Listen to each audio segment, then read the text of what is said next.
Good evening. Today is January 22nd. This is the meeting of the Building Advisory Committee, so I'd like to call the meeting to order. And the first item on the agenda is public comment. We have one person from the public who's signed up, Mary Warbeck.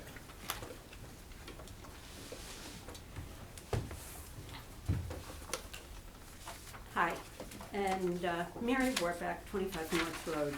Happy New Year. Years ago, I would send out a card this time of year that proclaimed, "And now we welcome the new year full of things that have never been." This was actually part of a longer letter written by a poet saying, "And now let us believe in a long year that is given to us, new, untouched, full of tasks, claims, and demands, and let us see that we learn to take it without letting fall too much of what it has to bestow upon those who demand of it necessary, serious, and great things." Hope that didn't sound too ominous. The new RIDE Memorandum of Agreement for our schools states that $50 million is approved for the new WMS, $41 million to upgrade DMS, and $45 million for improvements to our other schools. Certainly, a full job lies ahead. The original estimate of $77 million for the new middle school has been reduced by a full third to $50 million. Construction costs have continued to rise, yet $50 million is significantly lower than recent costs for new construction of other Rhode Island schools. Two elementaries, which generally cost less than middle schools in East Greenwich, are slated for $68 and $64 million. Barrington's Middle School, built in 2019, cost $68 million. The figure for upgrading Davisville Middle School, $41 million, is over 80% of the value assigned for building our brand new school. Jack Pine warned 3 years ago that when renovations exceed 50% of the value of a building, costs skyrocket because compliance with current code is then required.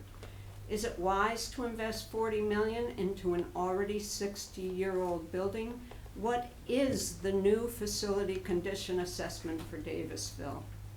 RIDE warns that for all energy systems, life cycle costs, including initial capital, maintenance, and utility costs, must be considered. Yet our renewable energy systems are relegated to alternate status, though data supports their positive impacts on not only health of students and staff, but also on learning outcomes. Utility costs could be reduced by half or greater. Energy savings have been used by other schools to fund new full-time teacher positions, raise salaries, and provide new programs. Will our new school be 100% electric and truly net zero ready? Townspeople really need clarification. And please, if I have misconstrued anything, please let me know. Thank you. Thank you, Mary. There's no one else on the list for public comment, so we will move on to the next item, which is the approval of minutes for December 3rd. Has everyone had a chance to read those minutes? Any motion to approve those minutes? Yeah, motion to approve Okay. the meeting minutes. Second? Second. Second. Great. All in favor? Aye. Aye. Could you abstain since I wasn't here? Yeah, I'll abstain as well. So who Wendy, seconded did you it? get, Me. Ron. and then 2 abstains? Kathy and Kim, Steve, Steve. and Kim Page. Rob seconded. I'm sorry. That's okay. Okay, got it.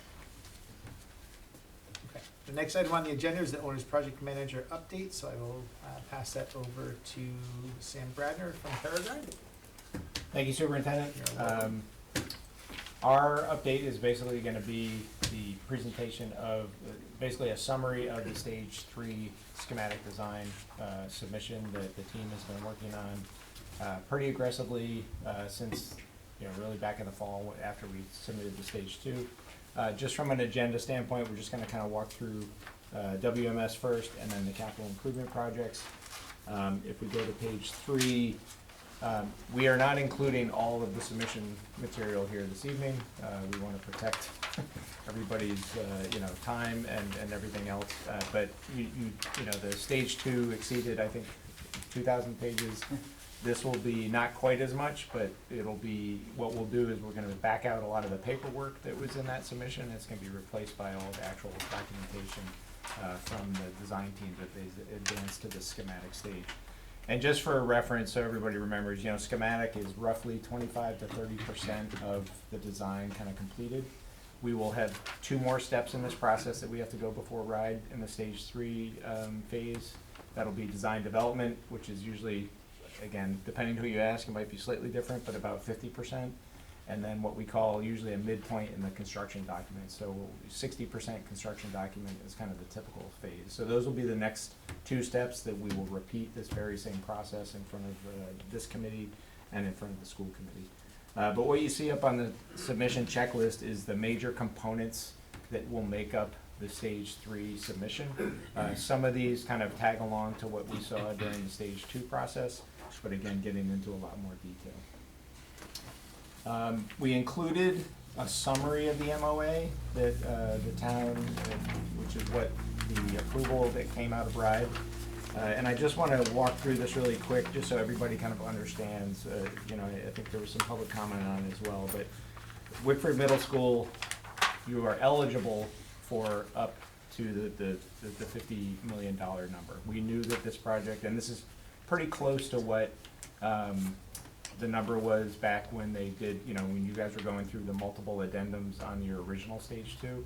It did go up about $1 million to $1.5 million, partly because we were able to get more squeezed into the project and deemed eligible for by RIDE, but also because their per square foot reimbursement rate actually increased between the original submission and then the final approval. So that's good news.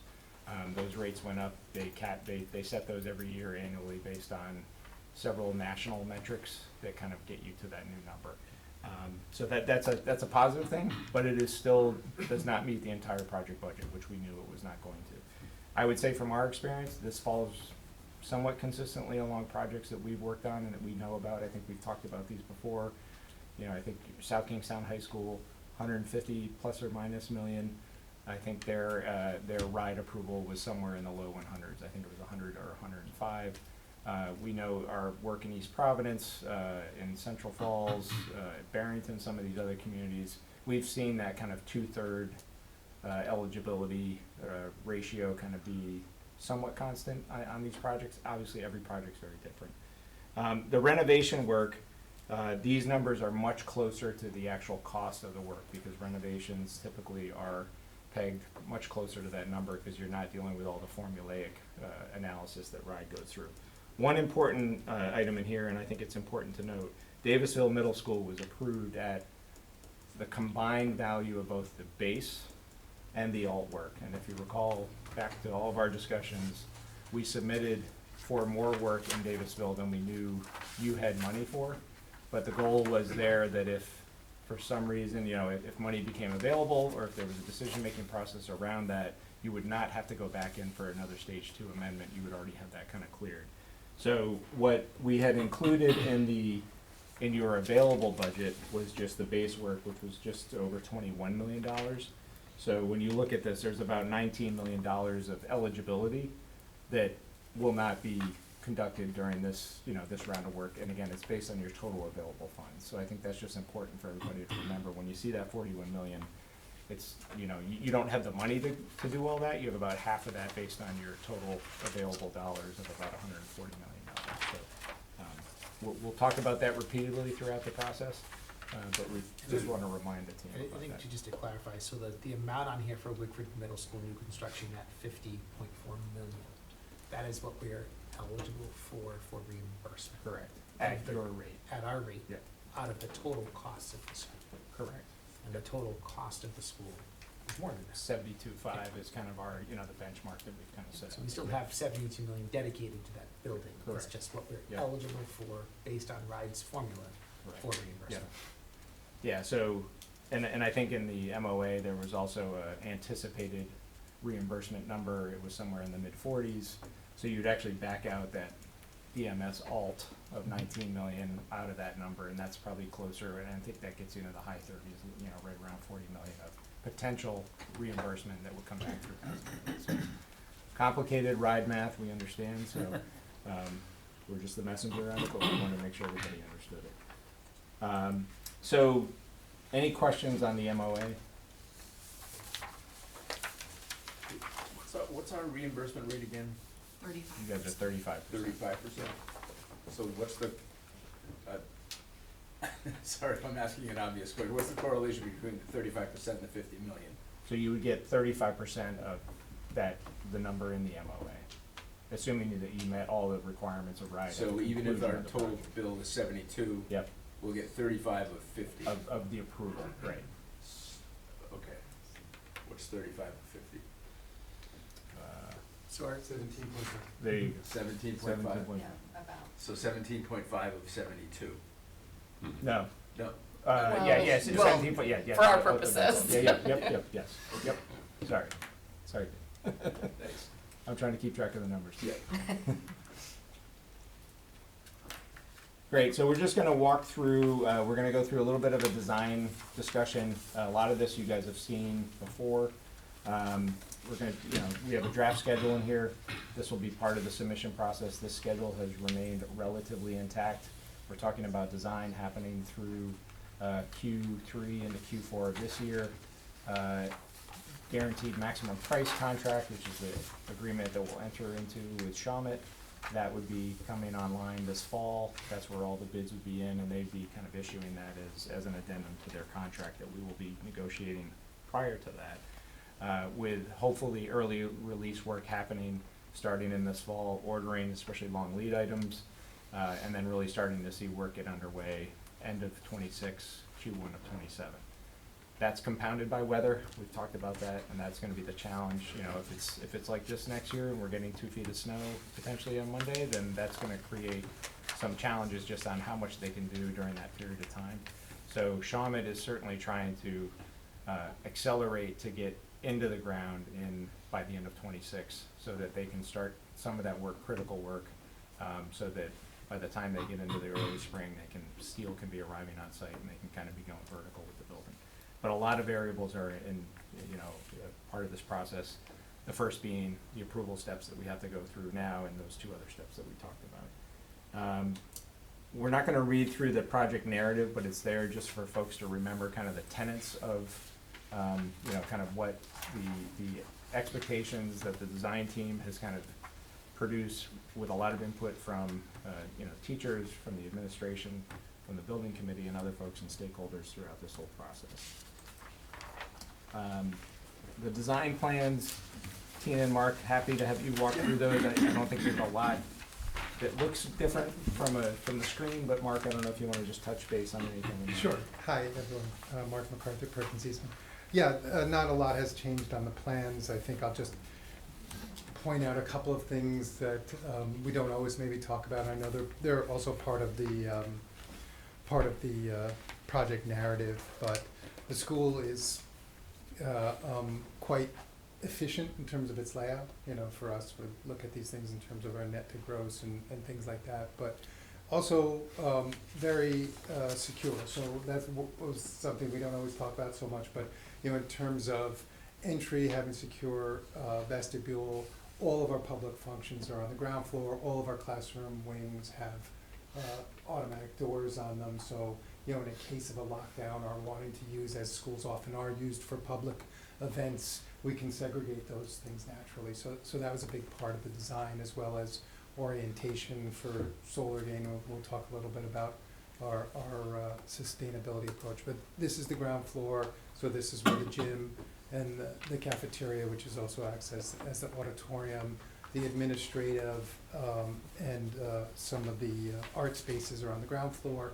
And then if we go to the next slide, it's pretty straightforward in terms of Obviously, everything you see kind of to the lower right, those are Xed out, because those are the double height spaces, right? The gym, the cafeteria, those spaces are higher, so we don't have a second floor there, but you see, you'll have the sixth grade classroom cluster will be on this floor, as well as, things like robotics, oh, sorry, I'm looking at the wrong page.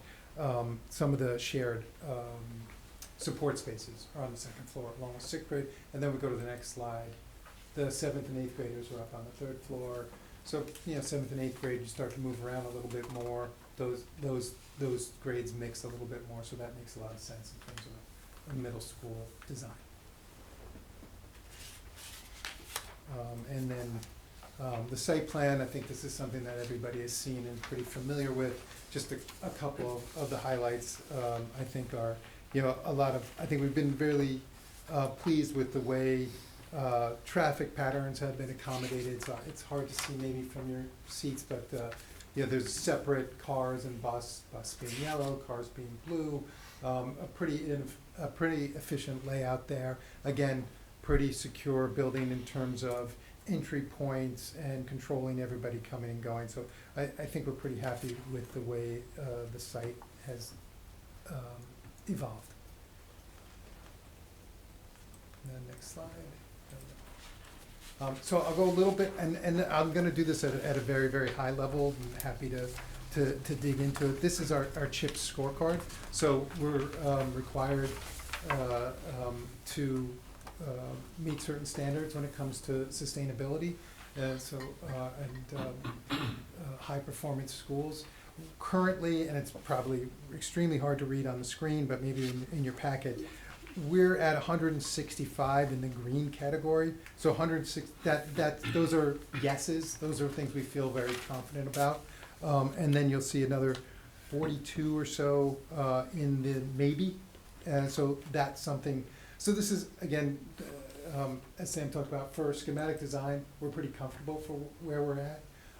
You'll hear this talked about. RIDE, I'll say, encourages a score of 180. It's not a requirement. We've done other projects with them that have come close but not quite hit 180. We certainly want to hit 180. And just, you know, as far as a snapshot of where we're at, I think we're pretty comfortable. And we'll talk about some of the things as we look into where we are in the budget, because a lot of times budget decisions can, you know, our CHIP scores goes up and down with some of those decisions. It's just, you know, some sustainability things have a little bit more upfront costs, but we're constantly monitoring that. Mark, have you Yeah. ever experienced with RIDE where they hold you back on the design work when you're not at the 180? I mean, we're at 165, so we're pretty close to that. No, and again, you know, at schematic design, we expect a lot of these maybes to become yes. So I think we will be at 180. You know, recently, you know, we're just going into construction in Providence with the Mount Pleasant High School. It's more of a renovation. We're only at around 170. That didn't prevent the projects from going forward. But I would say I don't think we're in danger of not getting to 180. Yeah, and I would say, just to add to Mark's comments, each time we come before you, you're gonna see these numbers move around, right? Because plan's getting more advanced, we're understanding how the goals are tied, to Mark's point, to the budget, and how if we're toggling between different optionality on certain things, that's gonna put it green or gray or yes, no, or maybe. So this will be very fluid all the way, even into construction, because you still have to go through validation and verification steps even all the way through the conclusion of the build out. So it's an ongoing discussion and process with RIDE all the way till the end of the project. Great, thanks, Mark. Sure. So now we're gonna jump into the meat of the stuff. So as part of this schematic design process, and again, we went through this during the submission for the stage 2. Now again, the volume of information that Perkins Eastman has gone through, and we'll talk about the same level that Ed and the DBVW team went through for the CIP, is exponentially more. So systems are being evaluated, narratives are being developed for a lot of the mechanical, electrical, plumbing. Site plan is being evaluated, soils information that we're able to receive based on all the testing that's been happening out there over all the fall. All that accumulates or culminates into this new set of schematic documents. So once those schematic documents were complete, there was two estimates that happened. So Alana, who is the AE's third-party estimator who did the stage 2 work, they conducted their estimate. If you recall, Shawmut came in a little bit late to the movie, right? So they were brought on mid-December. And we, you know, I think the day after this group and then the school committee approved Shawmut as the construction manager at risk for pre-con, we sat down immediately with Gordon and the team and said, how quickly can we and thoroughly can we do a cost estimate? Because they were actually behind, you know, the kind of the process that Alana was almost already done by the time Shawmut came in. So Shawmut, to their word, set January 9th as their completion date. So you can imagine that's a lot of work to do, especially with a holiday break in between. But they were able to get through that process. They did get a fair amount of trade input on the schematic round. Typically, schematics would have a little bit lighter trade information and a lot more historic data. You know, Shawmut is looking at the last 10 schools they did or the last 10 buildings with similar components. Here they did go out and actually speak to trades and a lot of the major trades because they wanted to make sure that this had as much meat around the bone when it came to the pricing as possible. These are not bids, but they are their best, estimation of where they think this project's going to land. Once they produced their document, we then had a probably multi-day session. We had one long session where all the disciplines on the design side sat with the Shawmut team and went through kind of trade by trade to make sure that, and with Alana, to make sure that the two estimates were looking at the same project, that was job one. They do not have to land at the same number. That, reconciliation does not mean one equals the other. And in fact, what we have here is Shawmut's estimate, which is typically what we'll do is we'll use the CM's estimate. If they're going to be the builder, we'll go with their number. But the two numbers, just for context for everybody, were only about 3.5% off between Shawmut's estimate and Alana's estimate. And we would put that within an acceptable margin of error between a third-party estimator and a CM. So we felt like that they were talking about the same stuff, and with all that reconciliation work, they were able to kind of say, yeah, we believe we're talking about the same things. So what you see here is a roll-up summary. We do have a complete copy of Shawmut's estimate here. If anybody wants to leaf through all the pages, that's certainly available. We are also, I think we gave it to Mike. Did we provide the thumb drive today? I haven't given it. Okay. So we have a thumb drive that will be made available to the district that can then be shared, that will have all the schematic plans, all the estimates, and this great presentation for you guys. So what we'll do tomorrow, we'll get that up on our website, Yep. and we'll also put it in a link with the school committee agenda for Tuesday. So bottom line when we're talking about this estimate is Shawmut's coming in $62,640,26. Want to just talk about some kind of clarifications. This is not every clarification out there, but we want to talk about some high level stuff. First, this assumes kind of that CM pricing that we talked about when we were looking at the stage two work, and we were looking at those kind of variables that were below the line. This also assumes all union pricing. Now, you have not made a decision yet on the project labor agreement, so that is something that they can toggle on and off. But for the purposes of this, we wanted to make sure that they at least made that assumption in this pricing. If the PLA, which I can talk about in a couple minutes at the end of this, is you decide not to go forward with that, then we would make some adjustments. Shawmut is still signatory to carpenters and laborers, so there's still going to be some baseline union, and I would suspect that a project of this size and scale is still going to want a fair amount of union participation just because of bench depth and all the things that go into this public project. This also assumes a baseline building generator. So we had a lot of productive conversations with the emergency management folks at the town and the public safety folks around what was the goal and the hope for what the relief center would be at the school, and it's really trying to kind of mimic the function that it provides now during any kind of event. So we did not include that in the base number, but we do have alternates that are available and design considerations that can kind of continue through to get to that level where it was, you know, the gym, the cafeteria, and I think it was like 2 rooms in addition. Does that sound about right, Tina? For kind of folks to assemble, you know, access is still the ability to kind of produce food, not at a, you know, maybe at a full kitchen level, but still allow for that.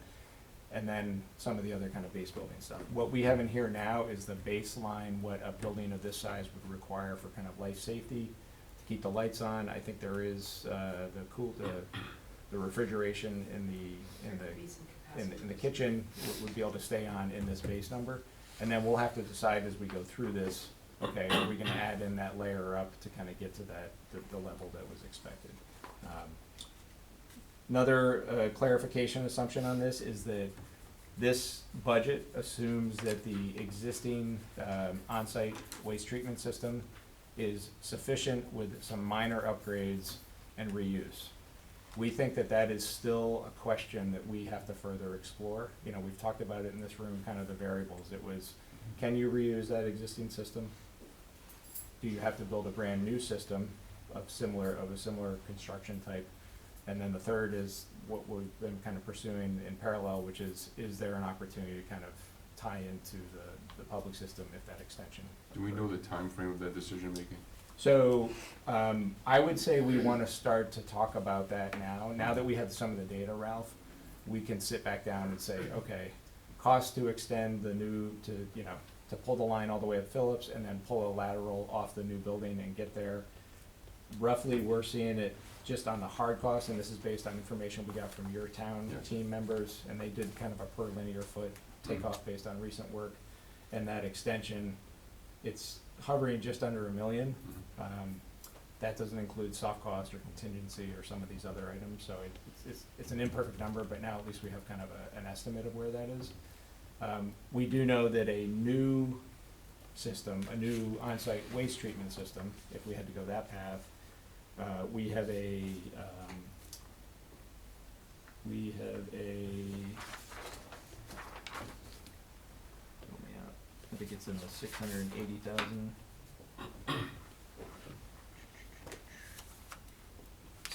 685, right? No. I think it was between 650 and 700,000 in the estimate if we had to build a brand new system to replace the existing system.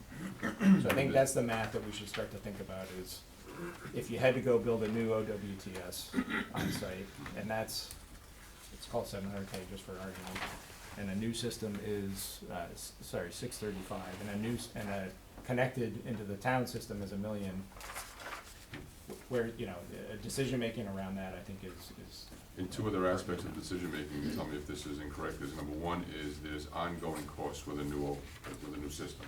Correct. Whether Maintenance and. exactly, where you yeah. don't have that with the sewer. And did we, I don't think we did, but is it worthwhile pursuing the potential connection, not using Phillips, but actually coming down Post Road and talking to Dave's and, as I know, then see if they were interested in cutting that cost in half with them, or? Yeah, so I think that, we knew that's a longer run, but I know you had mentioned if there's a willing participant on that line for connection because of their condition of their system. Exactly. Then does it make it more economical? Yeah. So I think all those things need to be put on the table with your engineering team, the PAR engineering team, Shawmut together and say, okay, here's the 3 different ways we can kind of look at this. What's the best solution for the building? What's the best solution for the budget? And then how do we make that next step forward? And in We'll your- want to make that in this next round of design process. And with your experience and your professional opinion, when would you think we'd want that decision to be made by? And I'm asking for a selfish reason, I'll Yeah. explain why. So. I would say we would want to be sitting down with, now that we have the pricing, I would say we would want to be sitting down in the next 30 days and talking through all the issues and then coming out of that within no more than 30 days after that, as the team is, because the team is continuing to advance the drawings already into the next round of work. And those kind of things will influence what that design work looks like. So based on that, you see the potential of a decision being made as to what direction to go in by March 31st, April 15th, within the next 60 to 90 days? Yeah, I think so. I think it would be Okay, good. necessary, because that That's way the great. team isn't pursuing a path that maybe Excellent. is gonna completely pivot. Perfect, thank you. And, you know, I think our job is to give you guys information and then have the various stakeholders say, okay, pros and cons, cost, maintenance, connectivity, you know, all those kind of things, opportunity for somebody else maybe to share in the cost, and then what is the best output for the group. And one of the reasons I'm asking is that, we've convinced DOT to repave Phillip Street. Okay. However, and it took a long time to convince them, and it's funny because it's taken us 2 years to convince them, and in a meeting 30 days ago, they said, okay, you know, we're going to do this for you, and now we're saying, well, hang on. They don't want you to pave it, and then we're gonna rip it up, so. As Hold soon as on, you fix pave the it- West Allenton Lake first. As soon as Then you you pave can it, you're do gonna cut a hole in it. No doubt about it, so You it's can't just, have so if I could just let them know by late spring, that'd be Yeah, great, so yeah. good, thank you. In that calculus too, it's the environmentally, friendly thing is the sewer Yes. versus the on-site too, so that's trying to build this in that greener Right. Yeah, kind of fashion. absolutely. So. And with the septic anyway, I thought one of the issues was, when we moved the school, the potential not being able to find a location for the leaching field, right, or the Yeah, that's why, and the team has spent a lot of time on this, trying to figure out, A, can we get to the existing system while the existing building's still up and the new building's online, right? Those are logistical, so I would say this is a thing that we have to take into DD and really kind of pull the string a little bit more. And if we can't put it there, can we still squeeze it in that corner, kind of right adjacent or overlapping that existing system? Because there's not a lot of space left when you think about the development of the site, even though it's a large property. Because of the phasing and the timing, I think that's what's gonna make it a little bit challenging. So what we wanted you guys to understand here is we have not resolved it, and what our assumption was, at least for this estimate that's in front of you right now. These things will change based on all these variables that we're talking about. So at DD, it may be, hey, we've come to a conclusion that we're gonna pursue option B or C, and then we'll have to figure out how that trails through the estimating process. Yeah, and I was asking specifically because if it turns out we can't even do septic, right, one of the options, then it's kinda like the decision is made for us, right? Yeah. So. And I think the team feels like there is still There an might be a on-site solution somewhere. option. Okay. But again, it's schematic, some of these things are notional ideas that you're trying to run to ground as much as possible, knowing that you've gotta kind of develop it further and the kind of the decision-making in the various bodies and the stakeholders that have to provide input on that. So the existing estimate we're looking at right now, that assumes reusing the existing system to the east of the existing building Correct. with like no modifications? What are the assumptions? I mean, there must be some sort of Yep. level of upgrading. And Tina and Mark, I don't know if you guys can speak to what the assumptions were in PAR's numbers for any kind of, I don't wanna say it was a renovation of the existing system, but I think there was some kind of retrofitting of some of the components in order to kind of, and look, we also need to explore that system to understand, That's my next question. Yeah. What's the age of the system? it's, Mid-2000s. yeah. Yeah. So Rydam said possible, Yeah. so they didn't just say, no way. Yeah. So I think that was, we wanted to get that answer from them first to say, okay, is this a possibility that they can kind of make an assumption around? And the answer was, you could. Rydam isn't in there looking at the condition though, Yeah, and no saying, one's, yeah. They probably looked at the age of the system and said, okay, these things typically have a life of X. There's usable life still in this thing, but they can't guarantee how long it's gonna last. So I think that is a variable that we really have to kind of continue to work on and tackle in this process. Couple other assumptions, number 4, and we've talked about this early on, about local building permit fees. While not a firm commitment, I know that there was at least conversation to say, okay, let's sit at the table and talk through it. Typically, we have seen that where the town does waive the local building permit fees. So for the purposes of the overall budget, we have not included them. If they have to be included, then they would have to come back into the budget. But I think, Ralph, we knew we were gonna. We have all intentions on waiving them. I know there's some state fees that we can't waive, we have Yeah. all intentions, all Yeah. intentions. The state ADA fee you cannot waive, Yeah. they will apply that to each project or to the total project. But it's not an insignificant No, amount it's a of big money. no, but we'll be waiving all that, so. I was gonna ask, do you have, I'm just curious, an approximate? Shawmut had about 400,000 as their estimate. That was just based on, because usually it's based on dollars per $1,000. Yeah. It's kind of the formula that's used. So they just extrapolated based on the total project cost, and that's what they So estimated. feel free to remember that when you present the budget to the town. My head is exploding right now. And is that all the fees, including state fees, or No. just the local? So we carry in our project budget an allowance for the state fees. Okay. So that will still remain intact. We have $50,000 in there for that. It's still an allowance, you know, and it'll depend on how the ADA team kind of goes through that. ADA is really, plus RIDEM will be kind of the two major kind of permitting things that you'll have to actually pay for because it's at the state level. And then the final item on the clarifications is, as we have continued to explore the subsurface condition, we have definitely come across some soil suitability issues. So the civil engineering team, which is also the geotechnical team, was getting all those results towards the end of the fall.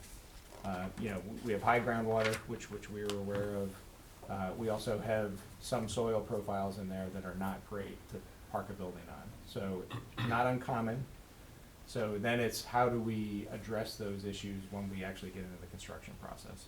So we had, I would say, several hours of calls between Shawmut, Alana, Parr, who's serving dual roles on this as both the civil and the geotechnical engineer.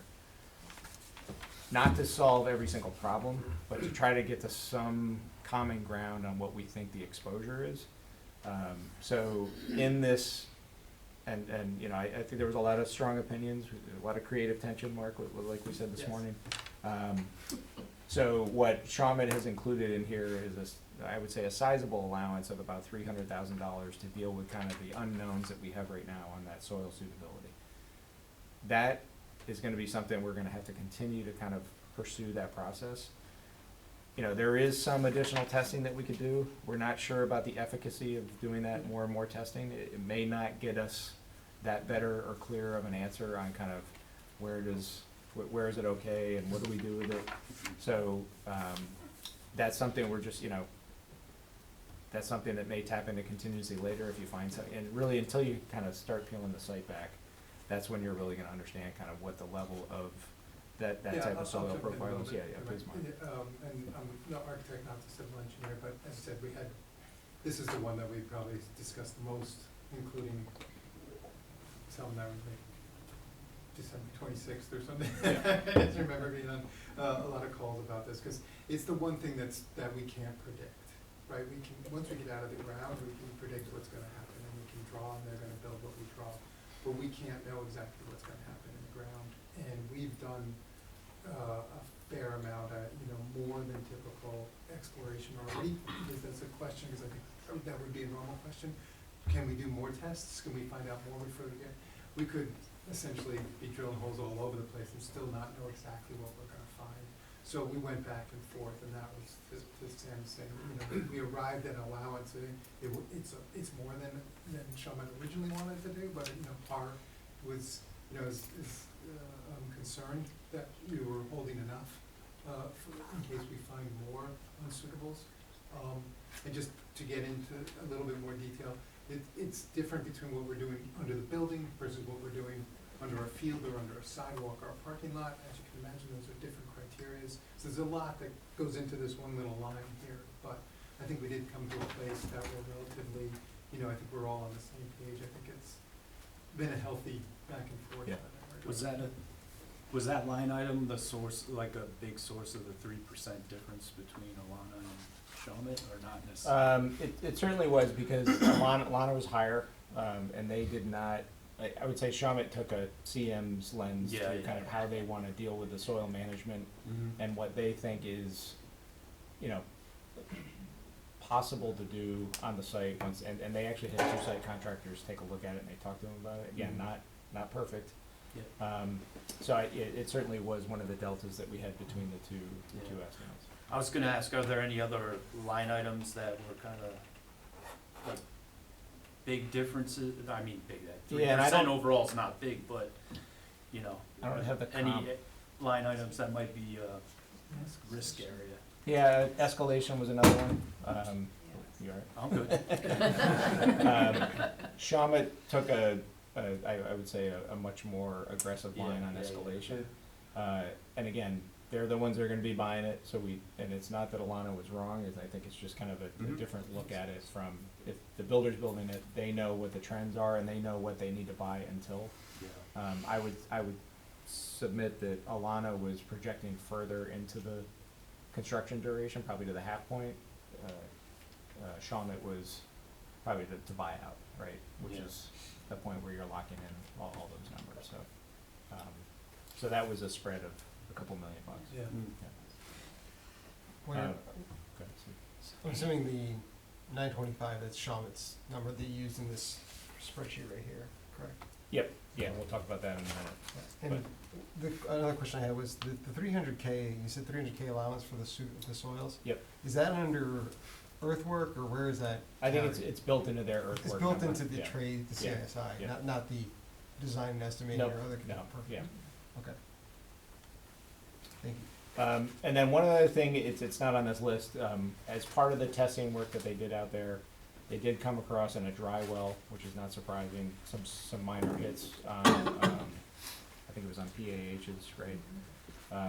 Given that it's a dry well that's been sitting there collecting stormwater, that's coming off of oil-laden, streets and pieces of asphalt that kind of get in there, that's not a surprise. But because it was found, the district has to kind of go through a notification process with RIDEM. That's underway, and there will be, as part of that, there'll be a public meeting about it to talk about what was found. I'm not sure when we'll do that, but we just want everybody to kind of be aware that while the team sees it as a somewhat of a common occurrence, and we don't know the extent of it, but we expect it's probably just what's sitting in that dry well. You still had to, it still kind of tripped that threshold process that we gotta go through that work. That, there's no environmental contaminate, or no significant kind of remediation assumed in this budget, because every other single test pit boring, it didn't have any hits that triggered any of that process, so. I think that's positive, but because of that one location, you have to go through that step, which is important to do. So that 62.6 million is kind of that baseline number, which is, and we'll, just to jump ahead real quick to the overall budget. So when you look at this and you have this in front of you in slightly larger font, this is the overall project budget. And you can kind of see where those numbers are coming in. It's gonna be a little bit confusing because we extrapolate escalation out of the hard cost number, because RIDE always wants you to exclude that. It's a hard cost in RIDE's mind. So the 61,714,311 that you see on the top line of the budget, plus the escalation of 925 down below, gets you to Shawmut's total number. And what you can see on your presentation is that with that number, as it trails through the rest of the overall project budget, we need to come up with about $2.1 million to $2.2 million of value engineering of the current plans that we have in front of us today.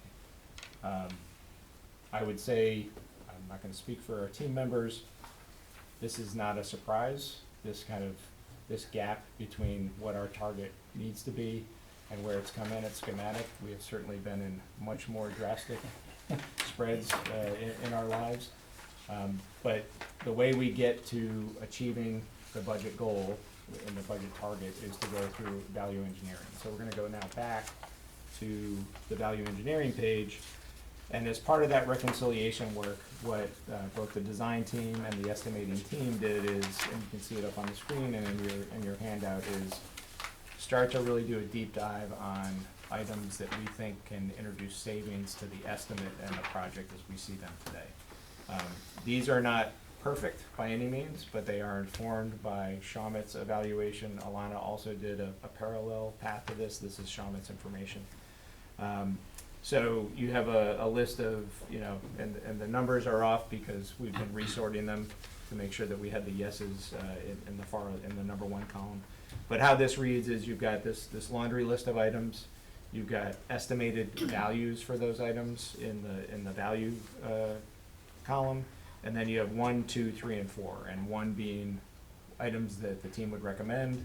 2 is possible. 3 is further evaluation. And 4 is we don't think it's right for the project for a myriad of reasons. So we're not going to go through every single one of these tonight. But these are things like adjustments to how we think about CMU versus drywall and some of the structural components of the building. And there was a lot of back and forth. This number was higher when we started. And Perkins Eastman, to their credit, did a deeper dive to say, okay, we think this is appropriate, but not maybe as aggressive as Shawmut had presented it, so that number came down a little bit. We've got things Not like as aggressive in the estimate or in the areas? in the areas that they Yeah, thought yeah, that it yeah. was allowable. So this number was actually closer to $1 million. Yeah, I mean, Perkins you know, Eastman came back and kind of made some, hey, we don't think it'll work here and here, Yeah, so yeah. we want to Okay, extract good. it. I mean, that's what DD's for, but, Right, you know, right, right. some things we have to fast forward a little bit, it's like, okay, that sounds like a good idea, but here's some of the ripple effects of that. There's some fireproofing you gotta pick up, there's some other steel that you have to pick up when we do that, sorry, not to get into the weeds. But that's where we start to, in an abbreviated amount of time, be able to say, hey, let's pull, we're not gonna be able to recoup all of that savings. Right, So, right. that's the kind of work we've been doing. There's things in here like just general, like reduce the lighting, per square foot lighting number by 20%. To say, okay, we know what the baseline requirement is, we know what it needs to be in there for any chips, everything else, and very common line item to kind of tackle early on to say, okay, we're gonna just do a net reduction of 10, 15, 20% on that total, and then the team has to kind of go back and design to that goal. And with all these items, we're not making the changes in the plans today. We will submit to RIDE the plans as they were estimated with the full estimate, and then we will submit to RIDE that value engineering list.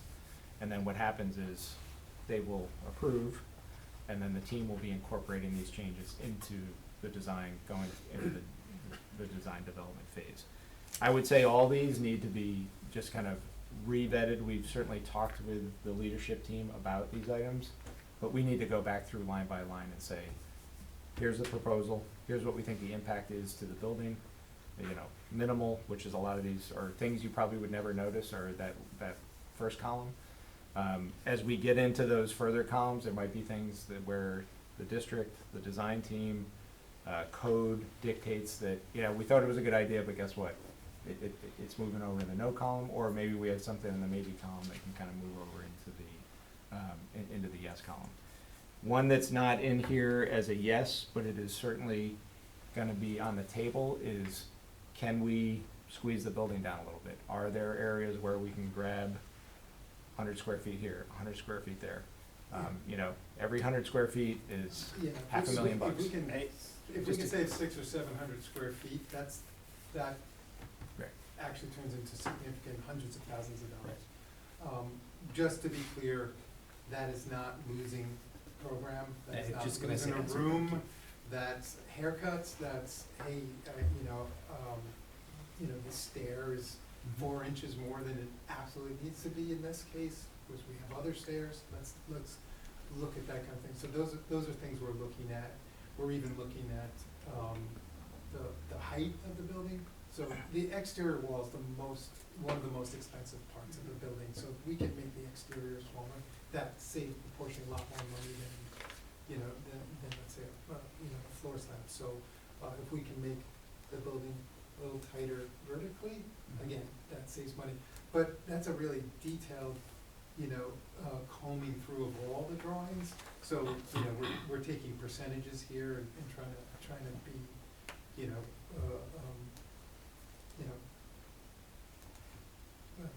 maybe not conservative, but we're trying to be realistic. No, thank you for saying, because I wanna make sure that when we look at reductions of the building, or, like the space in the building, Right. we're not gonna cut into educational programming, and we're not gonna do anything that's going to reduce the safety of the building. Absolutely.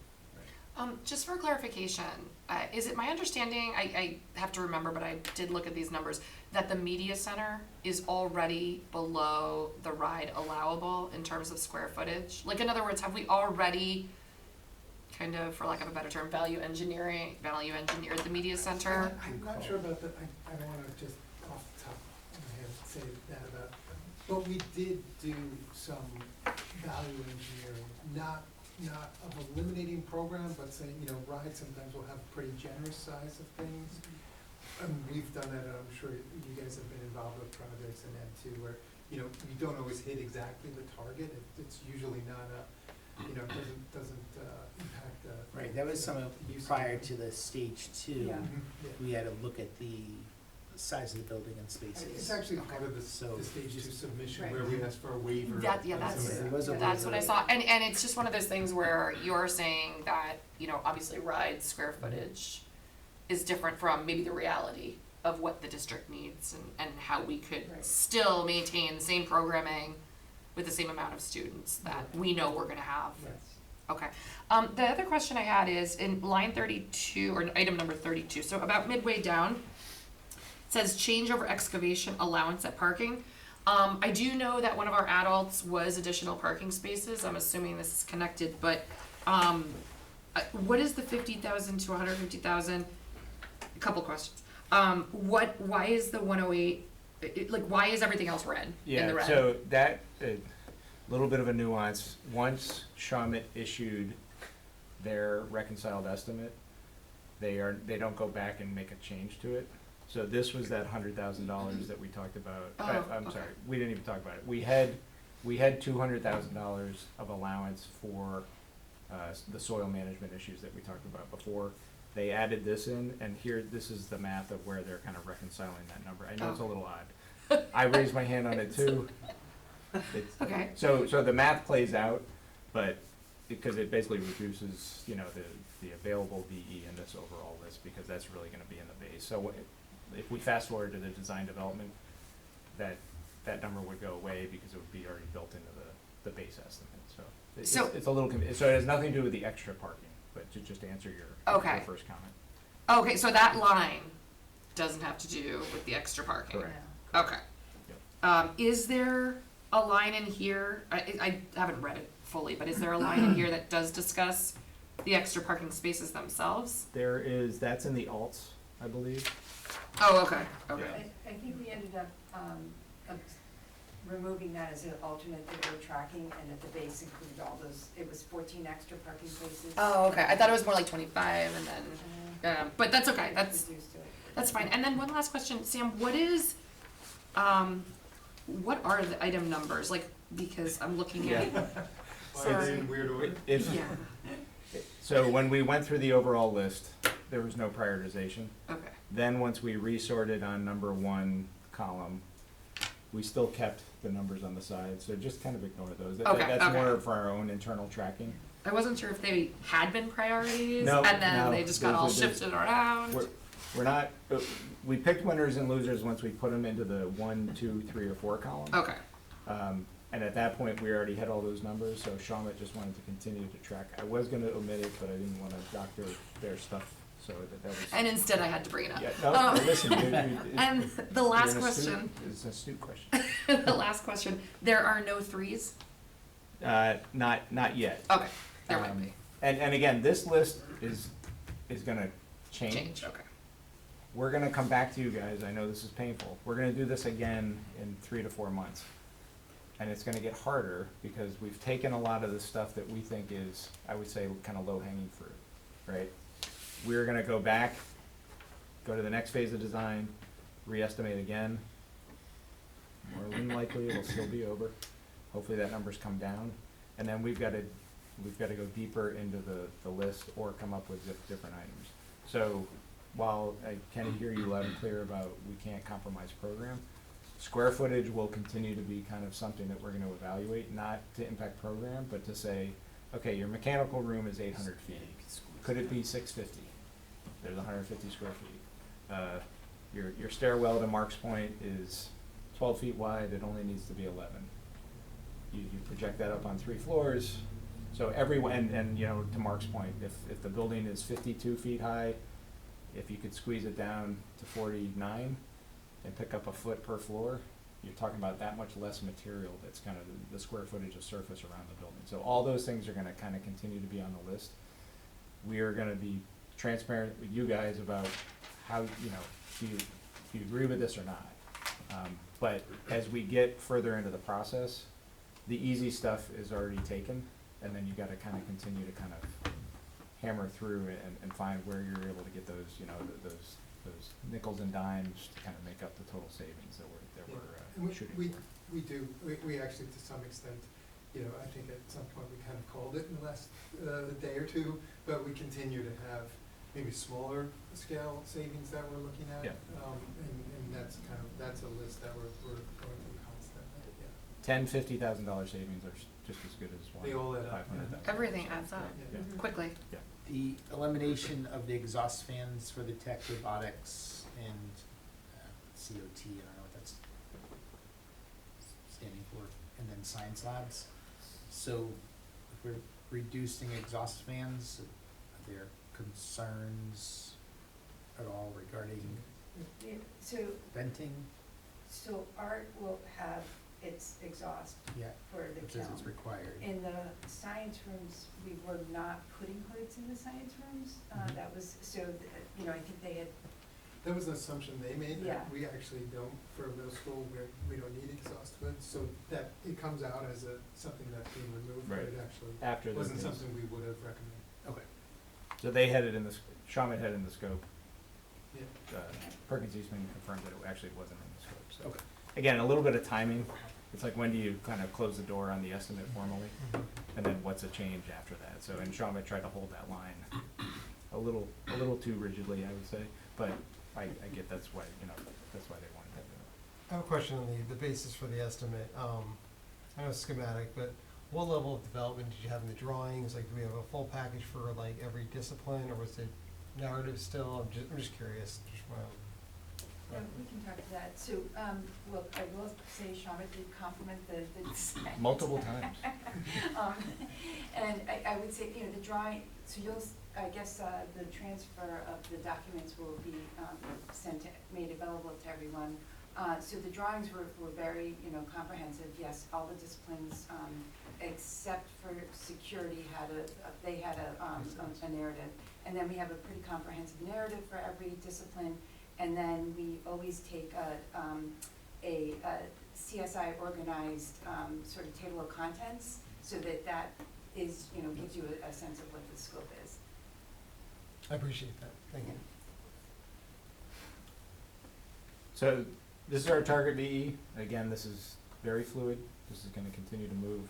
We're gonna continue to talk about it. But what we get in the number 1 and the number 2 columns is we're at least getting to that target, actually a little bit higher. And again, we're always trying to overshoot, at least from a math standpoint, because we know some of these things are gonna kind of move around as we're going through that process.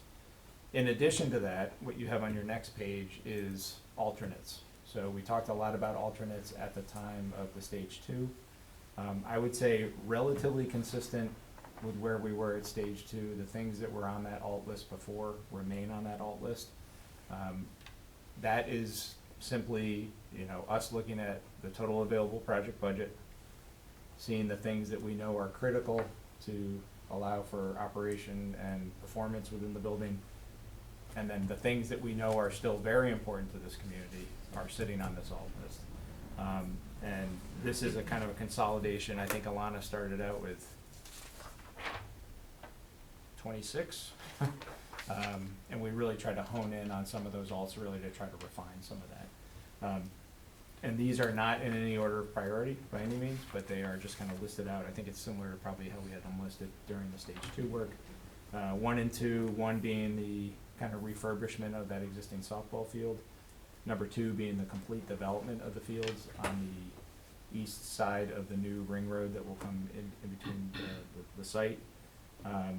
We're looking at, on number 3, and this is with a goal towards getting to, I think, 85% electrification, correct? Yes. Yeah. The idea that you would, right now there's 2 gas-fired boilers in the base scope. This would be getting us to one as a trimming natural gas boiler, and I'm gonna use my rudimentary understanding of that, that's kind of when we're working in the extreme temperatures. That trimming boiler is there to kind of pump up the temperature to get us to kind of like the base operational. That number is still, we still don't have clarification on that. Just to, Alana, who did our cost estimate, feels pretty confident about this one, that they actually had it as the cost savings. I think that it might be calculating some of the operational cost savings that go with that. I'm not sure exactly. Shawmut just, there's so many things going on. Shawmut didn't feel confident that they could completely cost this out. But that's one that we're hopeful on, not just because of the cost, but also because it's a big part of the sustainability. We know that it's geothermal is a big reach, but this is something that gets us much closer to electrification. It's a strategy that we're using over at Bristol Warren at the high school. So we feel that's one that we're definitely going to continue to look at pretty seriously. And just marching through this list, we talked a little bit before about, what's in the base for the generator, kind of that base building operational requirements and needs for life safety. We've got a couple numbers that I think we still need to kind of vet through what is the right solution to get to the kind of that relief center kind of criteria that we've talked about with the town. But we have a couple variables in there. You wouldn't take both of those. You would take one, and I would say the 1.25 kW is probably not, is in nobody's future. You would never fully back up a building of this size. But again, it was in the alts list. We wanted to make sure we kind of had that spread of what those would look like. Roof screens, again, necessary, no. Aesthetically, something to consider, and something that could happen, you can make a decision around that much later in the project. The brick in lieu of exterior stone, and again, this has a little bit to do with timing. This was actually already taken in the BE, so this is a change out of the material at basically the first floor. Yeah, so I'll speak to that a little bit. So we had, it's actually, I'm gonna mess up it's imitation stone. But it was stone that we were using, it was an aesthetic thing to create a little bit more variety in the exterior. It came in at a much higher number than brick did. That wasn't something we were anticipating. So going to all brick has no impact on the quality or the durability of the building. We can use different color brick and things like that to create some of that visual interest. So we felt like this was the right thing to do. But Megan, yes, it's a different color on this one too. So we've done it to you twice. But that was already taken on the previous page. So theater equipment. Yes, I read that note, Yeah. Sam. That's why I didn't ask. Red brick. Theater equipment, again, critical for operation of that space. But currently on the outside looking in, it was on the alts list when we did the stage 2. Lightning protection is often something that you talk with local officials, you make sure from an insurance standpoint, it's usually something that we end up not doing on a lot of these buildings, but we wanted to make sure that we had a price for it because we just want to have the data. And again, those are things that we can make decisions on a little bit later in the design process. I would say every school we've done. Is that a code requirement? No. Nope. Really? Yeah, we've I So it's would like a say local jurisdiction? every school we've done so far, the ownership team has decided not to put it in. Really just risk. But we know, yeah, Risk. yeah. Yeah. And usually it's a conversation with the trust and, Yeah, kind of- maybe some used to FM Global or something. Yeah. Yeah, I mean, the trust is your broker, so Yes. a conversation with them. Yes. We talked about the OWTS, that is the alt to do the new system, like we said earlier. We've got a very small number here on the Tectum wall paneling. And then, a very sizable number in that geothermal, which is, we've always known that was gonna be a significant cost. This is an item that, I think for the design team at this point, they need to pivot to what the system, how the system is gonna be sourced. So, you know, right now, certainly it is not in your budget, and in order to, you know, if there was a decision that you wanted to bring that back in, you'd have to do much more drastic cuts. That would be a lot of square footage, in order to kind of bring that, back into the overall project budget. So it's on the outside looking in. You know, I think we can talk at the ownership level about what is our path forward, because again, you don't want the design team designing two different approaches to how the HVAC is gonna be sourced. So that's certainly something, but we wanted to make sure that the information was available. What is the to the ownership. comparison with other towns, districts in Rhode Island that have gone that route with geothermal and their success rate of putting it Yeah, so in? Or not success rate, Yeah. did it happen or not happen? I would say we've yet to do a school that has geothermal as the source. Mark, you can speak to Bristol Warren. Bristol Warren, similar, that was on the list. Very, very similar, you know, choices, and as I said, we opted to go for electrification, but not the geothermal. I mean, as a firm, we've done geothermal, not in Rhode Island, you know, you know, sort of not gonna lie, it's a fantastic thing if we can do it, but it's quite expensive. And I think there's a lot of other sustainability goals that we would, you know, prioritize before that one, given the cost. And Ed, a little bit of experience with that in Middletown? We They looked discussed at it early on in Middletown as well, and it was abandoned because of the upfront cost. It's the upfront cost of the wells that usually tips it. Yeah, and I think what we did hear also from the MEP engineer who works with Perkins Eastman is, you know, there are sources of funding out there. Only, I think at the federal level, the investment tax credit is kind of the one mechanic to kind of get through that. A challenge with that is you still have to pay for it up front, and you don't necessarily have a guarantee that you're gonna get that money. So you still have to fund that work, even if you feel like you're on a good path to get some level of reimbursement back through some of these programs. So I think that's a pretty risky proposition, given your overall project, you know, kind of budget constraints that you have today. So, and we're not aware of any other district that has put geo in Rhode Island. I know in Mass, there certainly are some examples and opportunities where cities and towns have, but I don't know what the economics of those projects were, or the town's kind of, you know, what process they went through to Yeah, I mean, I would say typically where we have done it, it's been on projects that have alternate funding Yep. sources where they're able to do that. And RIDE does not have any incentives or reimbursements for this Correct. either. Yeah. So I just, Specific to that Right, specific. item, yeah.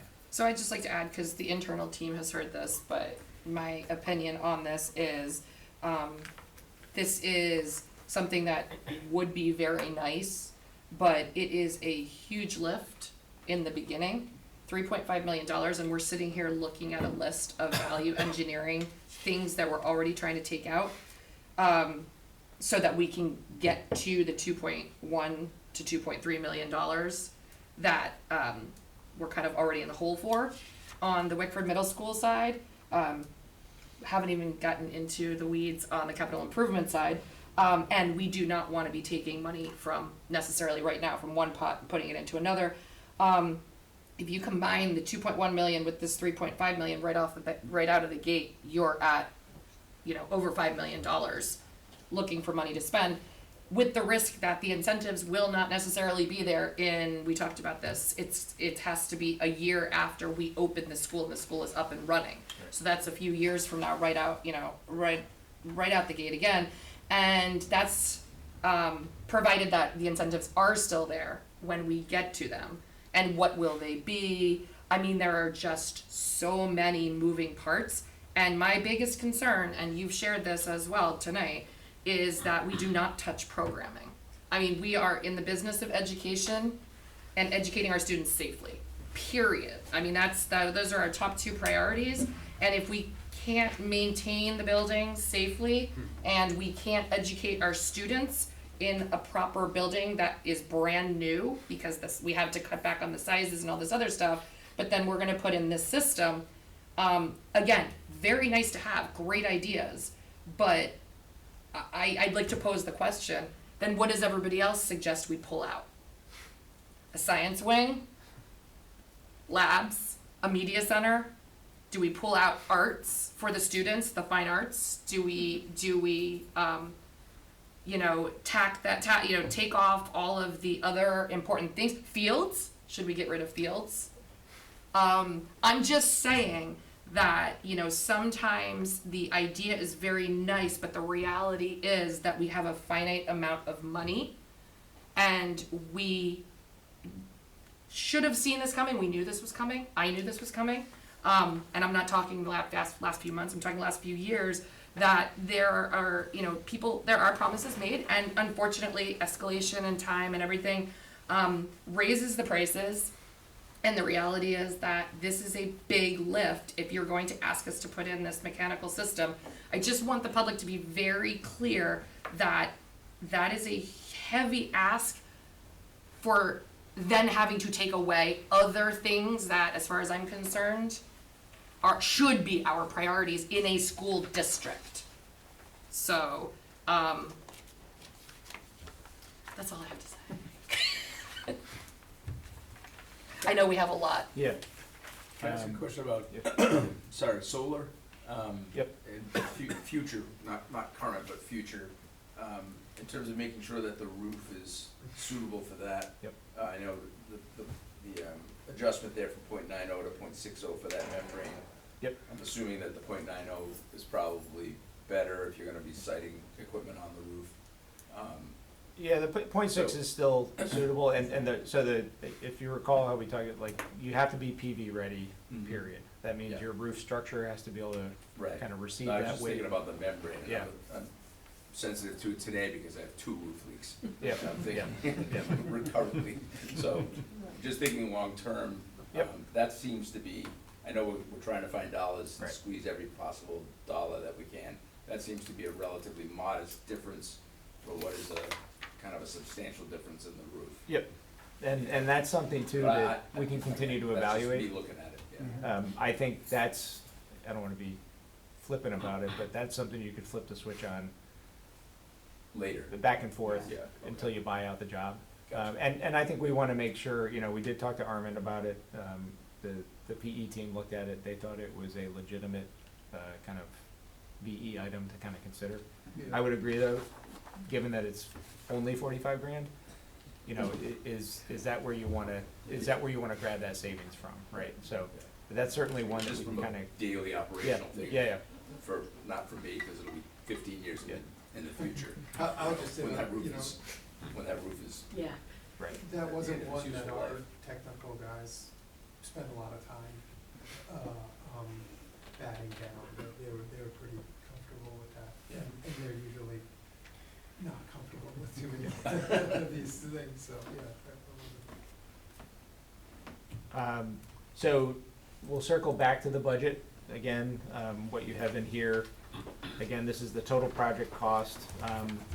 And what we did is included what was approved at the stage 2 approval, in that you've got the kind of the description of everything in there. And this looks very different than the ride budget, so this is the budget that we're gonna use for you guys to see kind of on a monthly basis how we're tracking costs, spent to date, left to spend.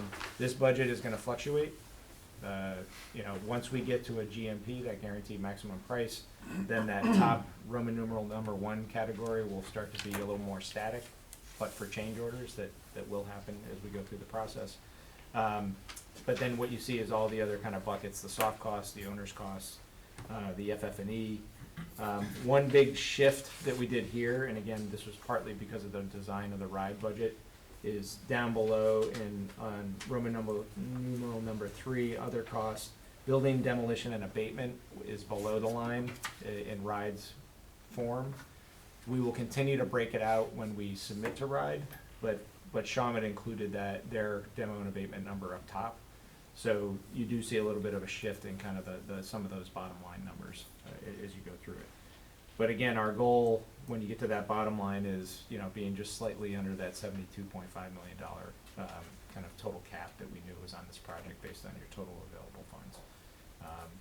So, and again, this assumes that you achieve that $2.1 to $2.2 million of value engineering that we went through before. And again, next month or next time, we're gonna come back and we're gonna say, we're over this much now, and here's the next list that we're gonna go. So we'll pause there for any questions on WMS specifically before we jump into the much longer piece of the presentation, which is the CIP. I got a couple quick ones. Yes. The owner construction contingency, I'm struggling with the math. What percentage is that? It's 3.5. Okay, I thought it was between 3 and 4. Okay. Yeah, yeah. Okay. And, I mean, Steve, you do this every day too, you know, like, that's a little bit of art and science on kind of where you peg that. Yeah. It feels appropriate. You know, you don't wanna over contingency and allowance things to the point where they're all just kind of compounding on each other. So how we look at it is, that's what we want you to walk into construction with. And it's not there to be eroded between now and GMP. We've certainly had to tap into it sometimes, but that's an informed decision that we make together to say, okay, we're gonna knock it down to 3.25 or 3, or, you know, before you go into construction, so. And another thing maybe for just the audience who are looking at this online or anything, can you elaborate on design and estimating contingency for 5% Yep. and construction contingency? So I don't want people to think that, look at this and see that, oh, we have all this other millions of dollars, because it's money we're probably gonna spend. Yep, yeah, great 101 on what an estimate is. So going back to page 13, so in Shawmut's estimate, they include several kind of categories of markups below the trade cost total line. And we'll start, if you look at the columns on the right in the presentation, we'll start with that design and estimating contingency. So that's Shawmut's prediction on, the plans are at 30%, between 30% and 100%, there's gonna be some scope creep, there's gonna be some things that weren't on the plans today that they tried to assume, but maybe didn't pick up completely. So that is there to absorb up into all those trade cost line items that are on that left-hand column between now and the completion of the design documents. So that money doesn't disappear, it just actually gets populated into its appropriate place. And again, that is a little bit of nuance, that is a little bit of, hey, we see this trend, and typically what we'll see is that will continue to drop down, but those costs will move into those line items as the plans get further developed. The next line item is their contingency that they will bring into construction. So the owner's gonna go into construction with a contingency line item, the CM's gonna go into the construction activity with a contingency line item. That is there for them to absorb things that they missed during the buyout, but not for things that are changes from the owner or things that are unforeseen conditions. Those would be contingency draw from the owner side. This is for things that were imperfect at the conclusion of the design when they went out to bid, and that's there for kind of their, you know, that's their cushion. But it's completely transparent. Contingency draws are reviewed with the project team and approved. We have vigorous debates with our construction management partners about utilization of that contingency, but we also need to be fair and understand when it's okay to draw down on that. And then some of your other things are, you know, allowances like winter conditions, that is a plug. Builder's risk, we'll have the contractor carry that. The trust will not carry builder's risk for these large projects. They'll usually go up to, I think, 10 million before they cap out, where they will provide a policy for one of their clients. General conditions are, that's all the people and the stuff that has to be utilized to do the work. So that is based right now on a projection that they provided to us during the interview process. We will continue to go through that and scrutinize that between now and actual contract execution, but they kept that constant from what they had presented during the interviews. General liability is just it's an extrapolation on the total project value. Payment and performance bond, same thing, and then their fee, which again was presented in their during their interview process. So that gets you kind of that direct subtotal, and then we have pre-construction, which is really what you guys approved as this first round of cost for Shawmut. And then finally, escalation is that projection out. So all the columns on the left are in today's dollars. That escalation number is there to kind of absorb what happens between now and the start of construction. So that's kind of the 101 on all those items. Yeah, I appreciate that. And I just have one more question, just regarding I'm sure you guys have talked about this a lot, but the backyard condition, if we don't do the baseball fields, where the existing building is that just grass? Can you guys talk about what that base is? It is basically just grass, yeah, as the back. So is that exactly what it's It's the describing? backyard, yeah. Okay. Thanks. At least it's explicit on the. Yeah. Yeah. Any other questions on the middle school? Great. All right. Capital improvements. So there's a lot of pages in here. Similar to previous discussions, there's gonna be a repeated kind of pattern in here, so we certainly can walk through every single school. A lot of this is stuff that you guys have seen before. Ed's gonna participate in this discussion. Again, project schedule, still high level. I think one thing to stress with this group right now is that the high school roof is on the fast track, right? The goal was always to get that work done this spring into summer, maybe even into fall. We know that job is probably gonna extend over the conclusion and the start of this academic year into the next academic year. We don't know how much yet, but it's a lot of work, a lot of scope to be doing, and doing it in 75 days is probably virtually impossible, especially during the summer when everybody else is doing roof work as well. So part of this approval process, if the committee agrees and then the school committee agrees, is Ed is kind of advancing.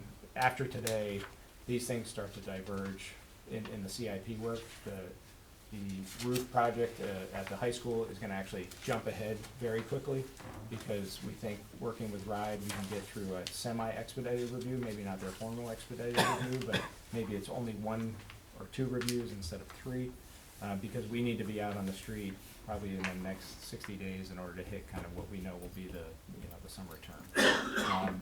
I'm gonna turn it over to Ed and have him just kind of walk through some of the highlights and also some of the specifics that will then kind of translate through to the budgeting discussion that we're gonna have after Ed goes through this stuff. Good evening, everybody. So, our goal at this point still remains the same as we presented to this committee before. We've got the roof replacement at the high school, the elementary school roof replacements and stabilization, and then the work at Davisville Middle. And we're still on track with the schedules, as Sam mentioned. We tried to break this up in enough information, both with the stage 2 submission to RIDE, as well as with the schematic design now in stage 3, so that we could put appropriate escalation as to when the work would take place. All of these are gonna be done with traditional design bid build delivery at the moment, and that's the way everything's been priced. If you wanna go to the next slide. So a couple of important things here to note, just because we haven't been in front of you for a while. We did submit the stage 2 in November. We did get comments back from RIDE.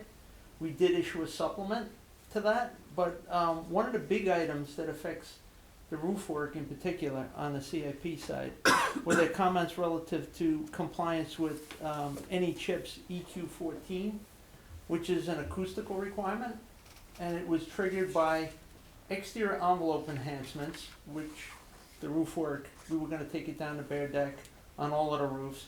That would be triggered with that, as well as the limited interior renovation work that we're doing relative specifically to the media centers at the elementaries and the sort of scattered work within Davisville. So as part of their comments, they had asked us to engage our acoustical consultant to go in and take some baseline measurements, which they did during December at all of the buildings. And they were looking for mechanical equipment noise, both from rooftop equipment and equipment inside the spaces. And you can see here, just as an example, unit ventilator at Davisville, that's inside the space, so it's right next to where the students are. Rooftop equipment is a little bit less impactful in terms of learning spaces, but they went into every space and essentially found that due to the age of both the equipment and the buildings, most of the spaces didn't comply. We really weren't surprised. But as a result of that, we promised, A, that we would have them look at it, which we did, and B, anything that they recommended in terms of improvements to address those issues in the learning spaces specifically would be done as an ad alternate. So as part of this schematic design pricing exercise, what we did was we looked at the high school specifically because that one we knew we were gonna do full boat with down to deck replacement.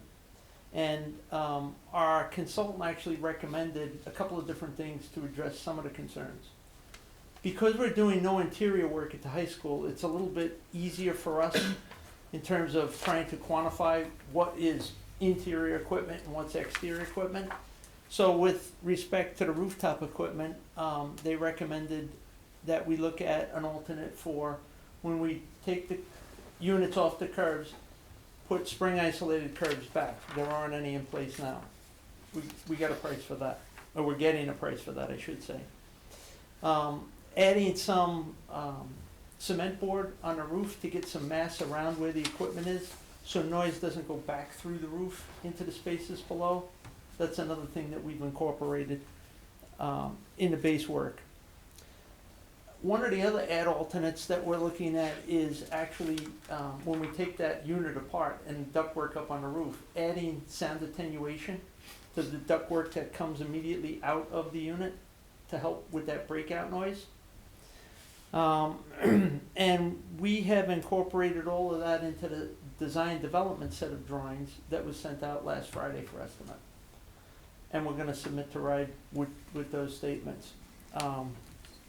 It caused us to kind of take a harder look at what was gonna be done with the rest of the projects. And I think that's probably a good segue to the next slide. We looked at the elementary schools again, and when we met with you guys the last time, one of the items we discussed was potentially pursuing a recover at the elementary schools instead of a full tear off down to bare deck. So we did have Alana price that, and we'll get into the numbers in a minute. But cumulatively, if we went the recover route, it was about $4.5 million that we would save, because we wouldn't have to disturb all of that existing equipment. One of the other benefits, and the reason why we did it in conjunction with looking at the chips issues with the acoustics, is because there's no thermal envelope enhancement with that strategy, we no longer have to worry about compliance. Again, there's nothing in the building other than the media center work that would trigger compliance, and those we would deal with on a room by room basis. Looking at that a little further, one of our concerns, we discussed this with Armand, we think it makes sense to conduct an infrared moisture scan of the roof to find out what, if any, roof insulation is damaged by the water intrusion, so that we would know what areas need to be cut out and replaced as part of this work. And to sort of explain the strategy with the recover, what they would do is basically go around and slash the membrane that's there now. There's no protection board underneath it. We would put a protection board on top of that and then put a brand new TPO roof membrane up and transition into all of the units and roof to wall flashing conditions, all new edge metal, etc. And that would give us a 20-year warranty on those roofs, which we think is reasonable. But that's for you guys to decide. And I would say too, Ed, that Armand was in agreement with that approach. He was. He didn't, I don't think he expressed concern. Kenny, you were part of that discussion too. Again, age of buildings, some of those other kind of tag-along issues that you just talked about, that is a very common approach to a re-roof. And I think also, not that we're saying that you're gonna close any schools, but, you know, some of these schools, these buildings, you know, what is their useful life? How much do you invest in that complete rebuild up, you know, and you're kind of weighing cost versus, you know, kind of that efficacy, so, that was, I think we had a good conversation around it with Armand about kind of what his thoughts and expectations would be. And again, it would make the building watertight, which was really the main objective. The other objective with going through the whole stage 2 process, and that's the reason why I brought it up, from RIDE's perspective, as well as the towns, we're trying to get more money into the things that the students and the teachers actually touch every day.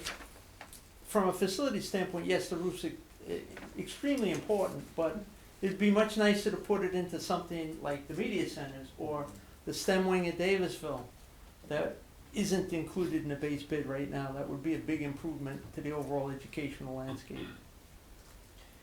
And just so I understand, so if we were to re-roof, say this elementary school, whatever's pictured up there, as we originally planned, we would have to do that sound,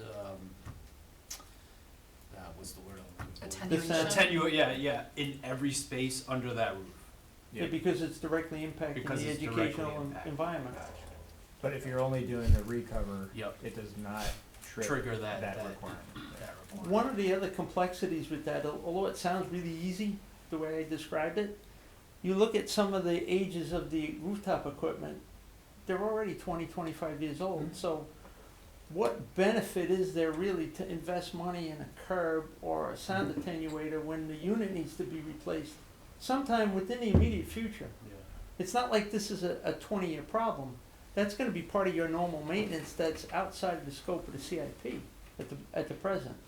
So, that's another thing to consider.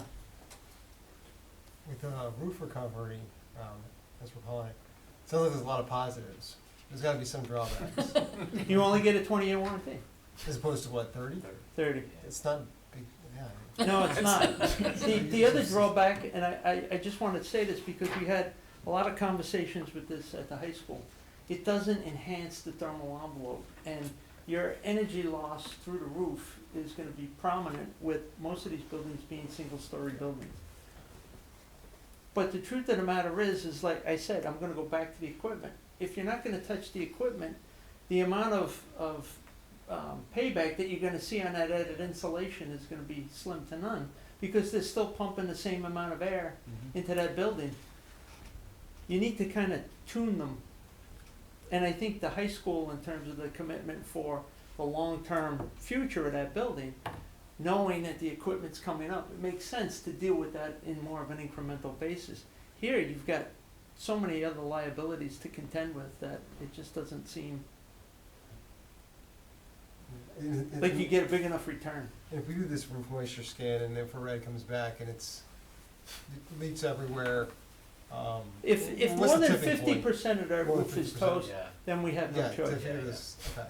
But the good thing is with the scan, they'll be able to show on the plan where those areas are, and then it's quantifiable in terms of what needs to be cut out and replaced. Yeah, and then we could build allowances in the estimate about where that deck needs to be replaced, Yeah, right? the As deck. opposed to Correct. saying, Just put a assuming plate over it. Yeah. everything. Correct. yeah, And or that whatever. spot treatment, oh god, that's my words, but that spot treatment approach wouldn't trigger that requirement. We don't believe so. We want to discuss that further with the RIDE stage 3 process, but we don't believe so. So it's Or limit, it would reduce it at a minimum, right? Like Would it would reduce only it. be under that one. And again, you know, in talking with Armin, some of the other liabilities are real. That these are things that need to be addressed. Sure. No, makes sense. So all of this though is on hold until we get the infrared scans back, correct? Which wouldn't start even until the spring. Correct. They need temperature and Sunlight. sunlight in order to do it and get a good reading. So that's one of the things we're recommending. And the critical nature of having that decision tonight is that we need to get on their docket for the spring when everybody's gonna be looking Yeah, for it these winter leaves. to be done, right? How often have you done this? I've never done this just, We've done this in several places. We're actually currently doing this in Wesley at their middle school, for the similar reasons, because of all of the rooftop equipment. It just gets to be, everything I explained at the high school sort of gets compounded here because the roofs are that much smaller and there's less area in order to work with it. You know, cutting the masonry to raise the flashings and you know, getting into all of those other things just gets to be technically complicated. And I will add that this is actually a faster exercise in terms of a summer slammer for construction. Does it, oh, sorry, go ahead. I was just gonna say, like, so are we gonna, like, we're gonna need some sort of, like, a heavier inspection presence, I assume, during construction to make sure that you don't discover other things, but I mean, I guess they'll be small in compared to the cost of the re-roof. Okay. I'm kinda just thinking through it out loud. Yeah, no, that's the idea. Does it reduce your contractor pool at all, or like roofers? No, If you're a roofer, you do this too, right? Yeah. all day long.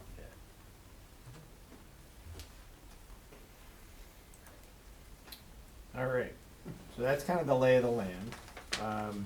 Now what we want to do is we're going to start at the macro level and look at the aggregate of the CIP work. Sorry, yeah. can I just ask one more quick question? I don't know if you mentioned this and maybe it was in different language that I didn't understand. Did we talk about the proposal obtained from Aerial Insight?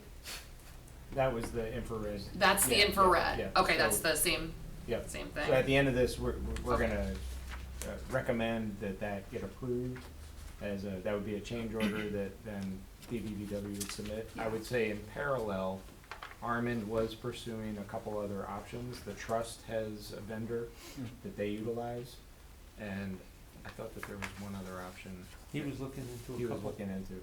So if the trust became a very viable path, and that was something that's part of their services to you Whether it guys, was free or less money, we'd Yeah. definitely go Then- that route. then we would pursue that as opposed to this, and that change order would just get kind of, thrown out, so. Unless it came back more.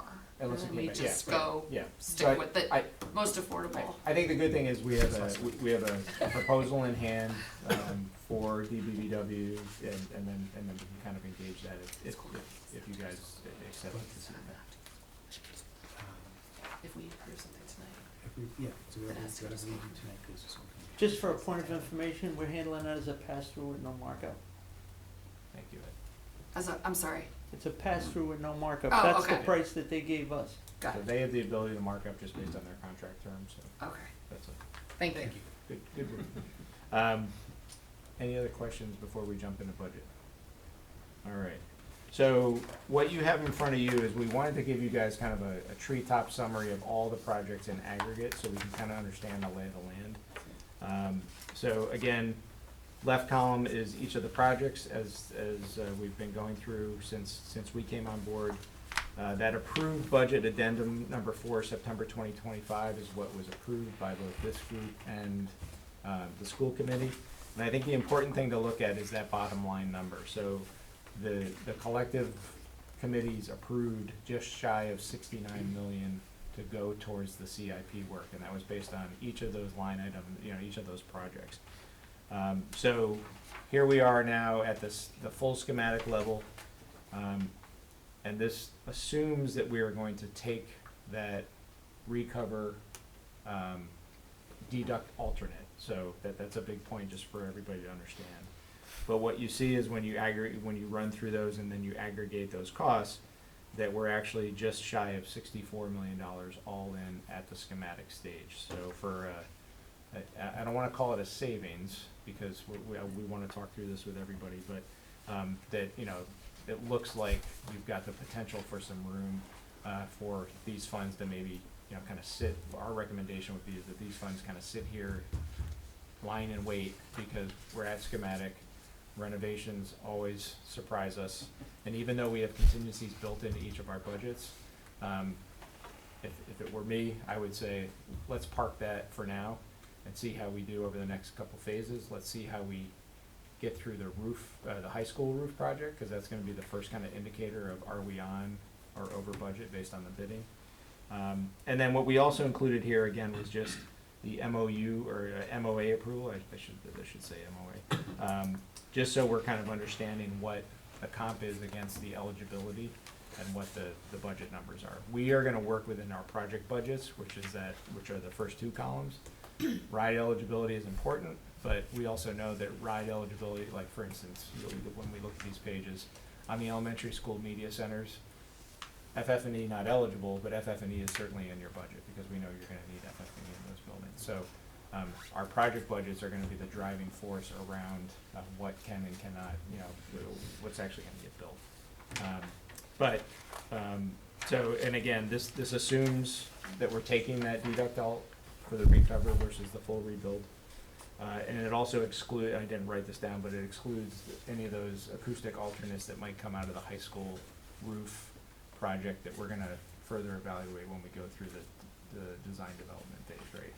We'll walk you through that in a few. Yeah. So that's a kind of a treetop. What we have after these are quick summaries of each project. And again, some of this is gonna look somewhat, a lot of repetition of what you've seen before. And then you're gonna see a rolled up project budget for each of these, which is somewhat similar to the high school one that you saw. In your handout, you have a full copy of each of these budgets for each of the schools. So you can,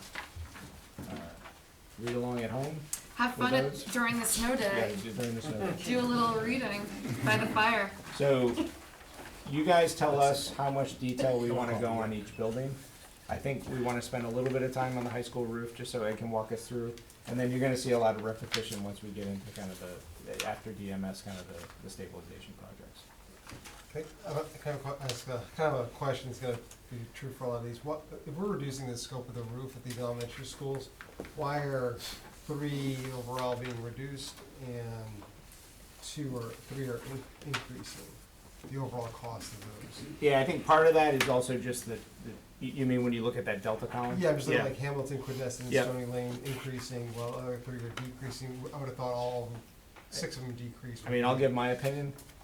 Remember how quickly Ed and his team had to put together Oh, no, plans and estimates? Yeah. So I think what we're seeing also is the schematic estimate is really starting to shake out some of those things that were probably, for like the media centers and whatnot. yeah. I was so- just gonna say, Yeah. the drawings and the level of development that we had for the stage 2 was very different than where we ended up in schematic design, especially relative to the high school roof, because we had basically full specs and details for that in order to try and hone in on that number faster. We also had full specs for all the rest of the projects as well, again, for the same reason. More information we can develop now, the more we can say where we need to be to address your needs, and then to pick it up in the estimate. Yeah, I had the same question, Steve, when we first, when we started to sort all this out, I was like, oh, this is a weird variable. They really only had those drawings that Oh, were yeah, I done remember previously. seeing No, them, I yeah. just, Yeah. this is the first time they've had our drawings for the whole thing. Got it. And personally, I'd rather see a healthier number in those media centers when you start getting in the building. Yep. And snowball. Yeah. And again, I think that's why we say, like, let's Totally agree. let's protect this bucket fence it. for a while, right? Oh, yeah. And kind of see how this stuff really kind of starts to flesh out. Because we're gonna see, it's similar to what we said before, these things are gonna kind of move up and down, especially as we go through this estimating work. Ed, do you wanna talk any more on the high school route specifically? Yeah, I just wanted to add a couple of quick notes.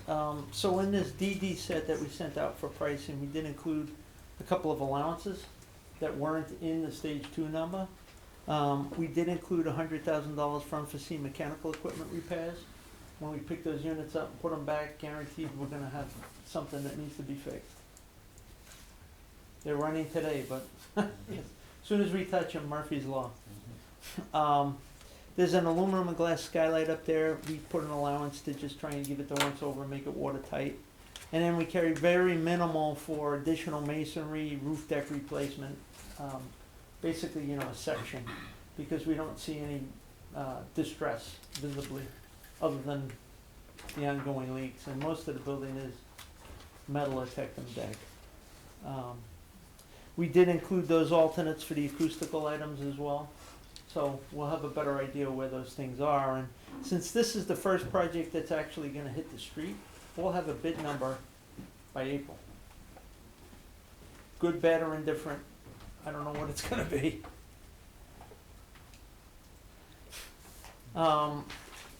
And then we talked about the recover at the elementaries, those were all pretty much the same.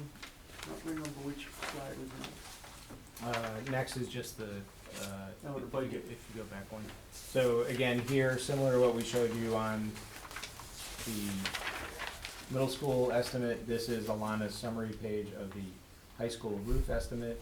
Again, rolled up, with kind of just the baseline information. You can also see kind of that build-up structure, that markup structure that's below the line on the trade costs. And then if we flip the page to, slide number 26, that again is our rolled-up project budget, correlates to this project budget in that handout packet that we provided to you guys. I think just a couple points in here. We're including 5% construction contingency for the owner in the overall project budget. That would be there to kind of protect our side of that conversation as we're going through the construction process. We've had to, when we get down into soft costs, a little bit more challenging because we've had to kind of allocate total fees across all these different projects. Not an easy exercise, I can just tell you, between us and Ed, it's been a little bit, like making sure that we are accommodating what the total aggregate fee is, but then also trying to prorate it to each project size is a little bit imperfect. But we know that when we look at the totals, we're within the kind of the contract amount, so that's good and that's important. Owner project costs, again, you have kind of much smaller allowances because this is a much smaller project. And then we do have another owner soft cost contingency down below. Even though we carried 5,000 in the stage 2 budget, we don't have any building demolition abatement for this one. So that number is excluded in the new number of the 7.25 million. All right, on to DMS. Davisville, the scope is still consistent with what we showed you before: media center, guidance suite, main office, nurses suite, lobby, entry canopy, the accessible site routes, and then we do have that add alternate for the STEM wing. If you go to the next slide.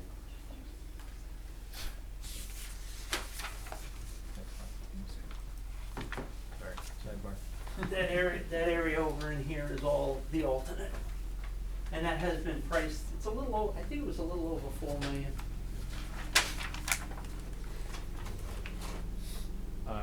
I know the Perkins Eastman team have to catch a train, I think.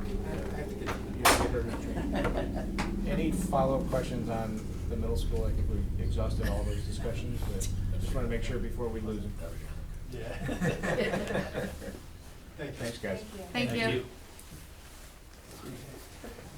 Yeah, and again, similar, and to Ed's point, similar kind of data information summary sheet for the middle school estimate. Down below, we do have those alts that are more focused around some of that STEM wing work. Those are not included in the project budget cost right now. But again, if we look at, the macro look, that could be a place where maybe some of those come into the project later on in the process. And because it is that much further out, right, if you recall, DMS was a 3-year phased project through the summers. So some of these things certainly have time to kind of move in or move out depending on, where we're landing with the overall project cost and the timing on some of that. But I think to Ed's credit, he thought it was important at least to get some of those kind of just the adjacent spaces to the work that is gonna happen to see what those costs would be. And we'll continue to estimate those, Ed, right, all the way through We're gonna hold that as an alternate all the way through through. the design process. To So give us that, flexibility. that will remain current.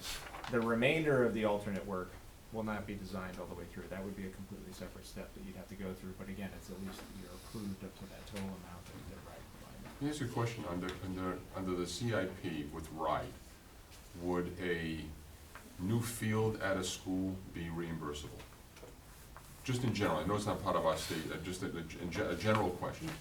In general, yes, but we didn't submit anything. Well, no, so now I'm gonna, okay, so now, under that scenario, why couldn't we move the Wickford Middle School fields to be considered a capital improvement project, because it's not part of the school, and then put it under our CIP, because we have some room there, thereby getting it reimbursable, and also taking it off of our wish list on the Whitford Middle School, or am I being too creative here? Yeah, I think we would have to dig deeper on the reimbursement side of it. Okay. Because typically the fields do not get full, if any, reimbursement.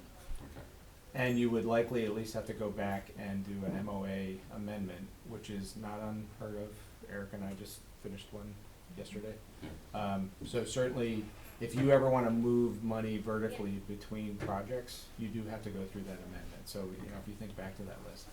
But it certainly could be, you know, if you ended up with $4 million of available funds, Right. I think it's the discretion of the community to say, okay, the field's still important. Eligibility, no eligibility, I think that's the math you'd have to kind of go through to decide, and then you'd say, okay, do we want to spend it there or not? Okay. If you've been able to accomplish all your other objectives on the CIP, Hmm. right? Okay. And that Rough MOA numbers, is, we're going on that same process Yeah, is something just- you can do. I had to do that in my fuel previous sold. district Yeah. with funds that we And, had yeah, to move to around move, yeah. between projects Yeah. and. I mean, they don't like to do it a lot, so you kind of want to wait until you're Right, until definitive you know with where for you want to sure, move. It is. But it is a mechanic that is. Later the better. That is available, you're right. Okay, thanks. All right, so then if we can go to number 31 here. Yep. All right, so for simplification, we've now just done the summary page for all of the stabilization projects on slide 31. So that is a roll-up of each of the elementary schools from Alana's cost estimate. Again, we have all the cost estimates here. That is the detail behind all those pages. So certainly that's available for folks to look at. But then that then walks us into each of the elementary school stabilization projects. This graphic is gonna look very familiar to you guys. You know, it's media center, it's roof, it's security vestibule on each of these schools. Then correlating to each of those is the roll-up of the project budget. Correlating to that rolled up project budget is the detailed project budget page that you have in your handout. The percentages, the allocation of soft costs, the formula and the approach was relatively consistent across all those projects to make sure that we had consistency of, 5% construction contingency, a small soft cost contingency, allocation of those additional soft costs and owner's costs across those projects. And I don't know if there's anything specific to kind of, There's a couple of minor nuances, Dwell but on. I think you're pretty aware of all of them. If there are specific questions, you'd be more than happy to answer them. We've continued to advance the design in terms of meeting with the school administration at each building, district administration, the media center specialists, just to try and make sure we're giving you what you need. What level are the media center drawings at this point? Schematic. Schematic. I'm sorry if you said this, Sam, but the estimates include the sound attenuation like within the media centers? The design development at the high school will. We're looking at it as part of the DD set, which will happen, I think, at the end of March. I think Okay. that's what our schedule For is the slated elementaries? for. For the elementaries in Davisville. yeah, and I think, there's still that design and estimating contingency that's in each of these line items too. So does that absorb it?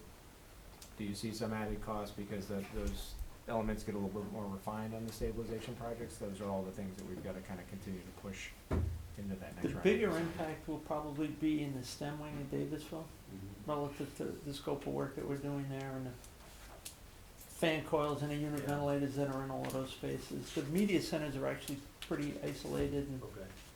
they're And it's easy to just figure within- out. Sorry, didn't mean to. That's cut okay. it. Just within that space, you don't have to worry about the No. adjacent spaces. Correct. Because that's all we're touching. Right.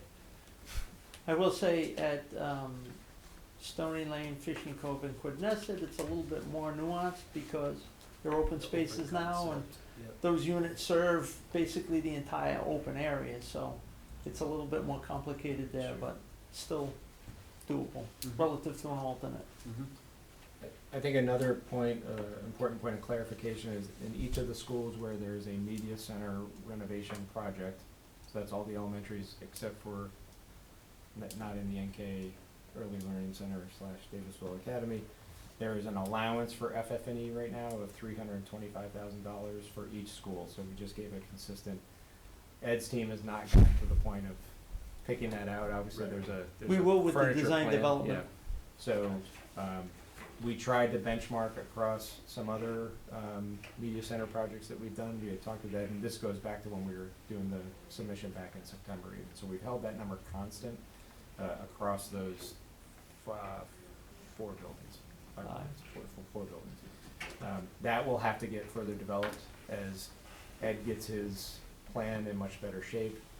Then it's gonna be working with Ed's interior design team, them looking at, okay, 10 tables, all the chairs, desks, whatever those components are that are really gonna make those media centers kind of important and kind of productive for the students and the teachers. But just want everybody to understand kind of like that's the hold right now in the budget for all of those. Just so it looks like the next slide is items 5, 6, and 7 on the agenda.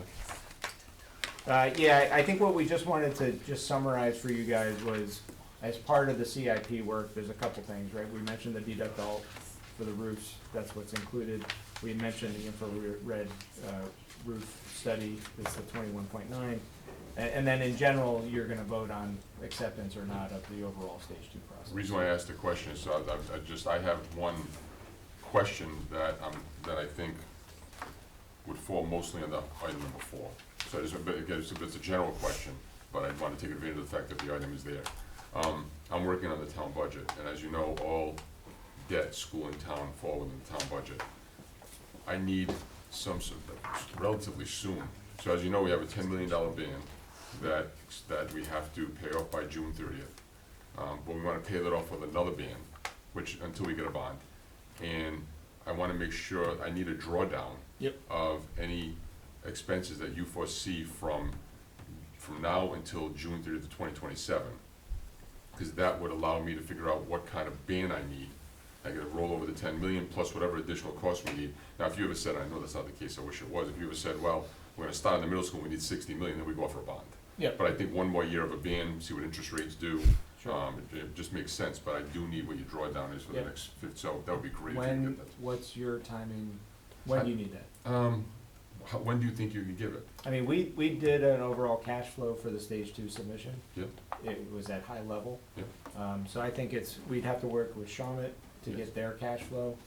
I think it's a few weeks, if that's, Okay. is that reasonable, or? So, do you no, need- whatever you need to do is Okay. reasonable. I would say that a few weeks brings me to mid-February, and that would be tough for me, but if you could give me a rough idea sooner than that, and then a Yep. final number, because at least I can then, so if you gave me a rough idea, and Yep. even if you're a few million off, And are you just looking for like one number? You don't need a month by month? You I just need one number. You need an aggregate. a What- number what's our that you burn need rate? from over and above what you already told us from now until June June 30th of 2027. And again, I'm very sincere, if you said, I need 15 million, and then on February 15th, you said it was only 10, or it's 17, that's not gonna throw me Yeah. off, because the 15 allowed me to put a placeholder in my budget. Okay.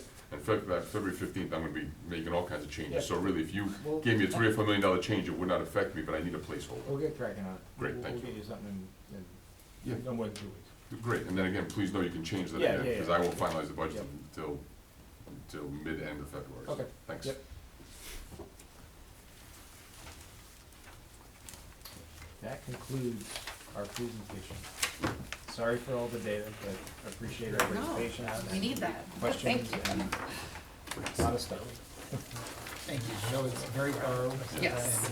And gave us all that information that we need, because we do need to, the next items on our agenda is for us to make some decisions and approvals, of recommendations to bring to school committee to move forward.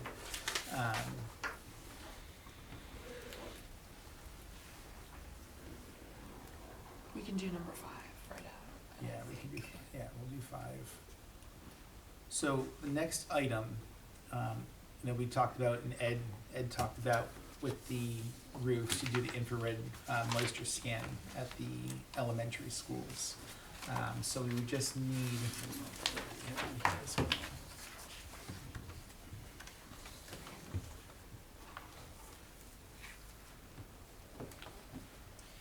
so question, do you need an approval for us to deduct the alternate for elementary school group I- recovery? I would say it's part of the stage 3 That- submission. That's what I'm saying, So that to all me, that goes is, into yeah. that? Can we So get a I- vote of concurrence at least? Yeah. Cause it's a deduct alternate, I don't know if you wanna take it or not. Yeah, what we'll do is when we do the motion for the stage 3, we'll do that as a part of that stage 3, just because it's not something separate that's needed. Whereas the infrared, that's a additional cost.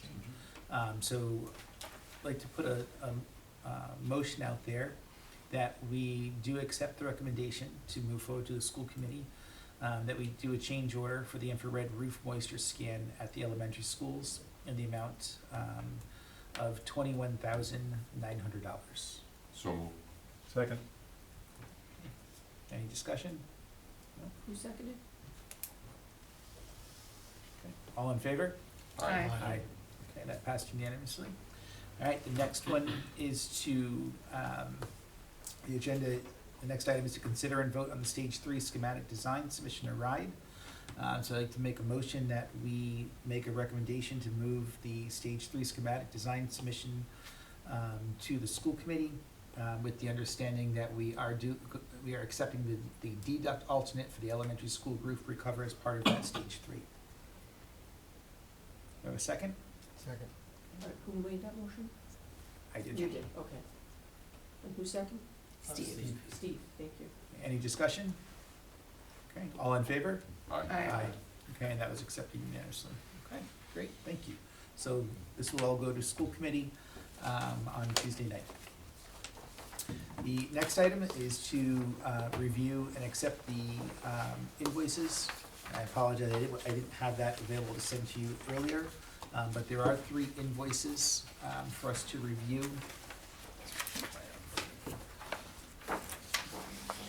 So I made a copy of the bond workbook. I just want to, every time we meet, provide you that. So there are no changes from last time because we have not, since our last meeting, approved anything. But everything that was approved at that last meeting was, Leslie, our finance director, reviewed that. She submitted that to the town finance director, and all of that has been submitted and processed. That's in the workbook that you have. These next 3 items will get added once we approve tonight. So I believe the first invoice you have in front of you is from Certified Water Restoration and Construction. That is the invoice for the water bottle filling stations. That is part of the capital improvement projects that we're doing at all of the schools, and that comes out of the band. So I am looking for an approval on this invoice in the amount of $25,000. Oh, are you gonna take these separately? I am gonna do Oh, two. okay. Just- No, that's fine. Just because there's 3 separate, by vendor. Make a motion to approve. Second. Any discussion?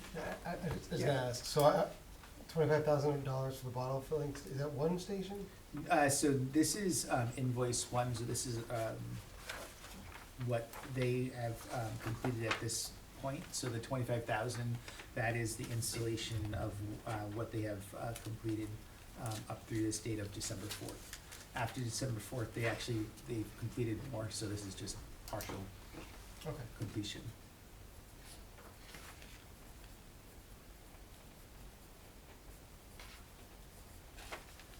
So there was a motion and a second, so are you voting? Oh, Well, that's not a question I had. okay, so any further discussion? Thank you. Sorry. No. All That's when you're supposed to ask those questions. Yes. All in favor? Aye. Aye. Okay. All right, thank you.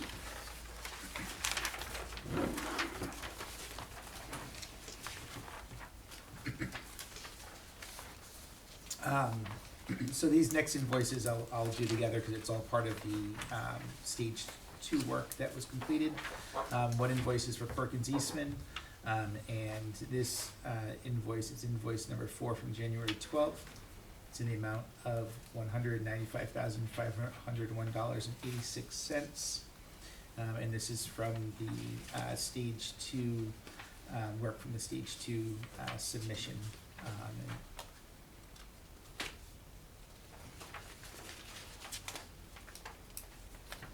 Okay, I'll make a motion to approve. Second. Any discussion? All those in favor? Aye. And then the next two we'll do together, they're both from DBGW.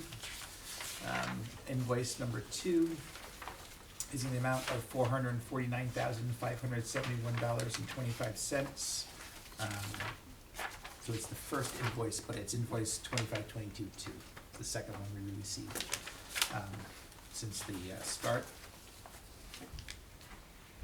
And this is for conceptual design and schematic design. I'll just see your page. Yeah, so that's what we're looking Yeah, so. I'll make a motion, cause I need to get to a discussion point. Make a motion to approve? Second. Okay, any discussion? Yes. Just a quick question. What is the check mark? So, okay, that was my check mark when I was signing off. I was going Ah. to review it, Leslie. That was already, so that, I thought it's like, we'll pay one, but not the yeah, other. no. So what that is, that 10-1, that was already processed. Okay. It's showing outstanding, but that was already processed with the 10. Thank you. Any other questions? Yeah, can you just remind me, there's two, I probably was reading what I should have been listening. That's it. Why are they paid? Yep, so we received the invoice on December 9th, and then another one on January 12th. I'm sorry, I said that, yeah. And so the invoice for January 12th, that's the invoice 252203, and that one is in the amount of $113,547.11. And that covers some schematic design and design development of the projects. Thank you for repeating that, I appreciate it. That's okay, it gets confusing when we get all these invoices. I'm trying to, And that- Yeah, there are a lot of numbers. We did the same thing earlier, sat down with Leslie, we reviewed everything of what we had paid, what was here, so. Check marks.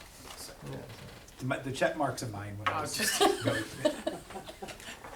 Of course, I noticed like the small details. Any further discussion? All right, all those in favor? Aye. Aye. Thank you. I know it's not on here technically, but do we have a next meeting date? So we do, I'm trying to remember what we had scheduled. I wrote something down. February 4th? Yeah, but that was almost like, was that a placeholder? I mean, that's our standing meeting. This one was kind of off cycle because we were trying to get to the submission as, In the school committee. and the school committee meeting Okay. next week. I would suggest, if the committee's up for it, that we at least hold that time still. If we don't feel like we've got enough kind of stuff to talk about, we certainly will let you guys know next week, but I would like to hold it just because that's our normal cadence, and we wanna make sure this consumed everything we were talking about this evening was the submission, so Okay. that would be our suggestion. Yep. And if for some reason we decide that our next ownership meeting we need to cancel, Yeah. we'll put that out there for Yeah. people, but I would keep that on your calendar. We can't go that long without seeing you guys. It's too That- important. That's in a few weeks. All right, motion to adjourn? second. All those in favor? Aye. No discussion? Thank you, everybody. Thank you. Thanks, folks. Thank Thank you you. for the lengthy meeting. Yeah. So we No, that was appreciate great. Like, we need all that. it. The same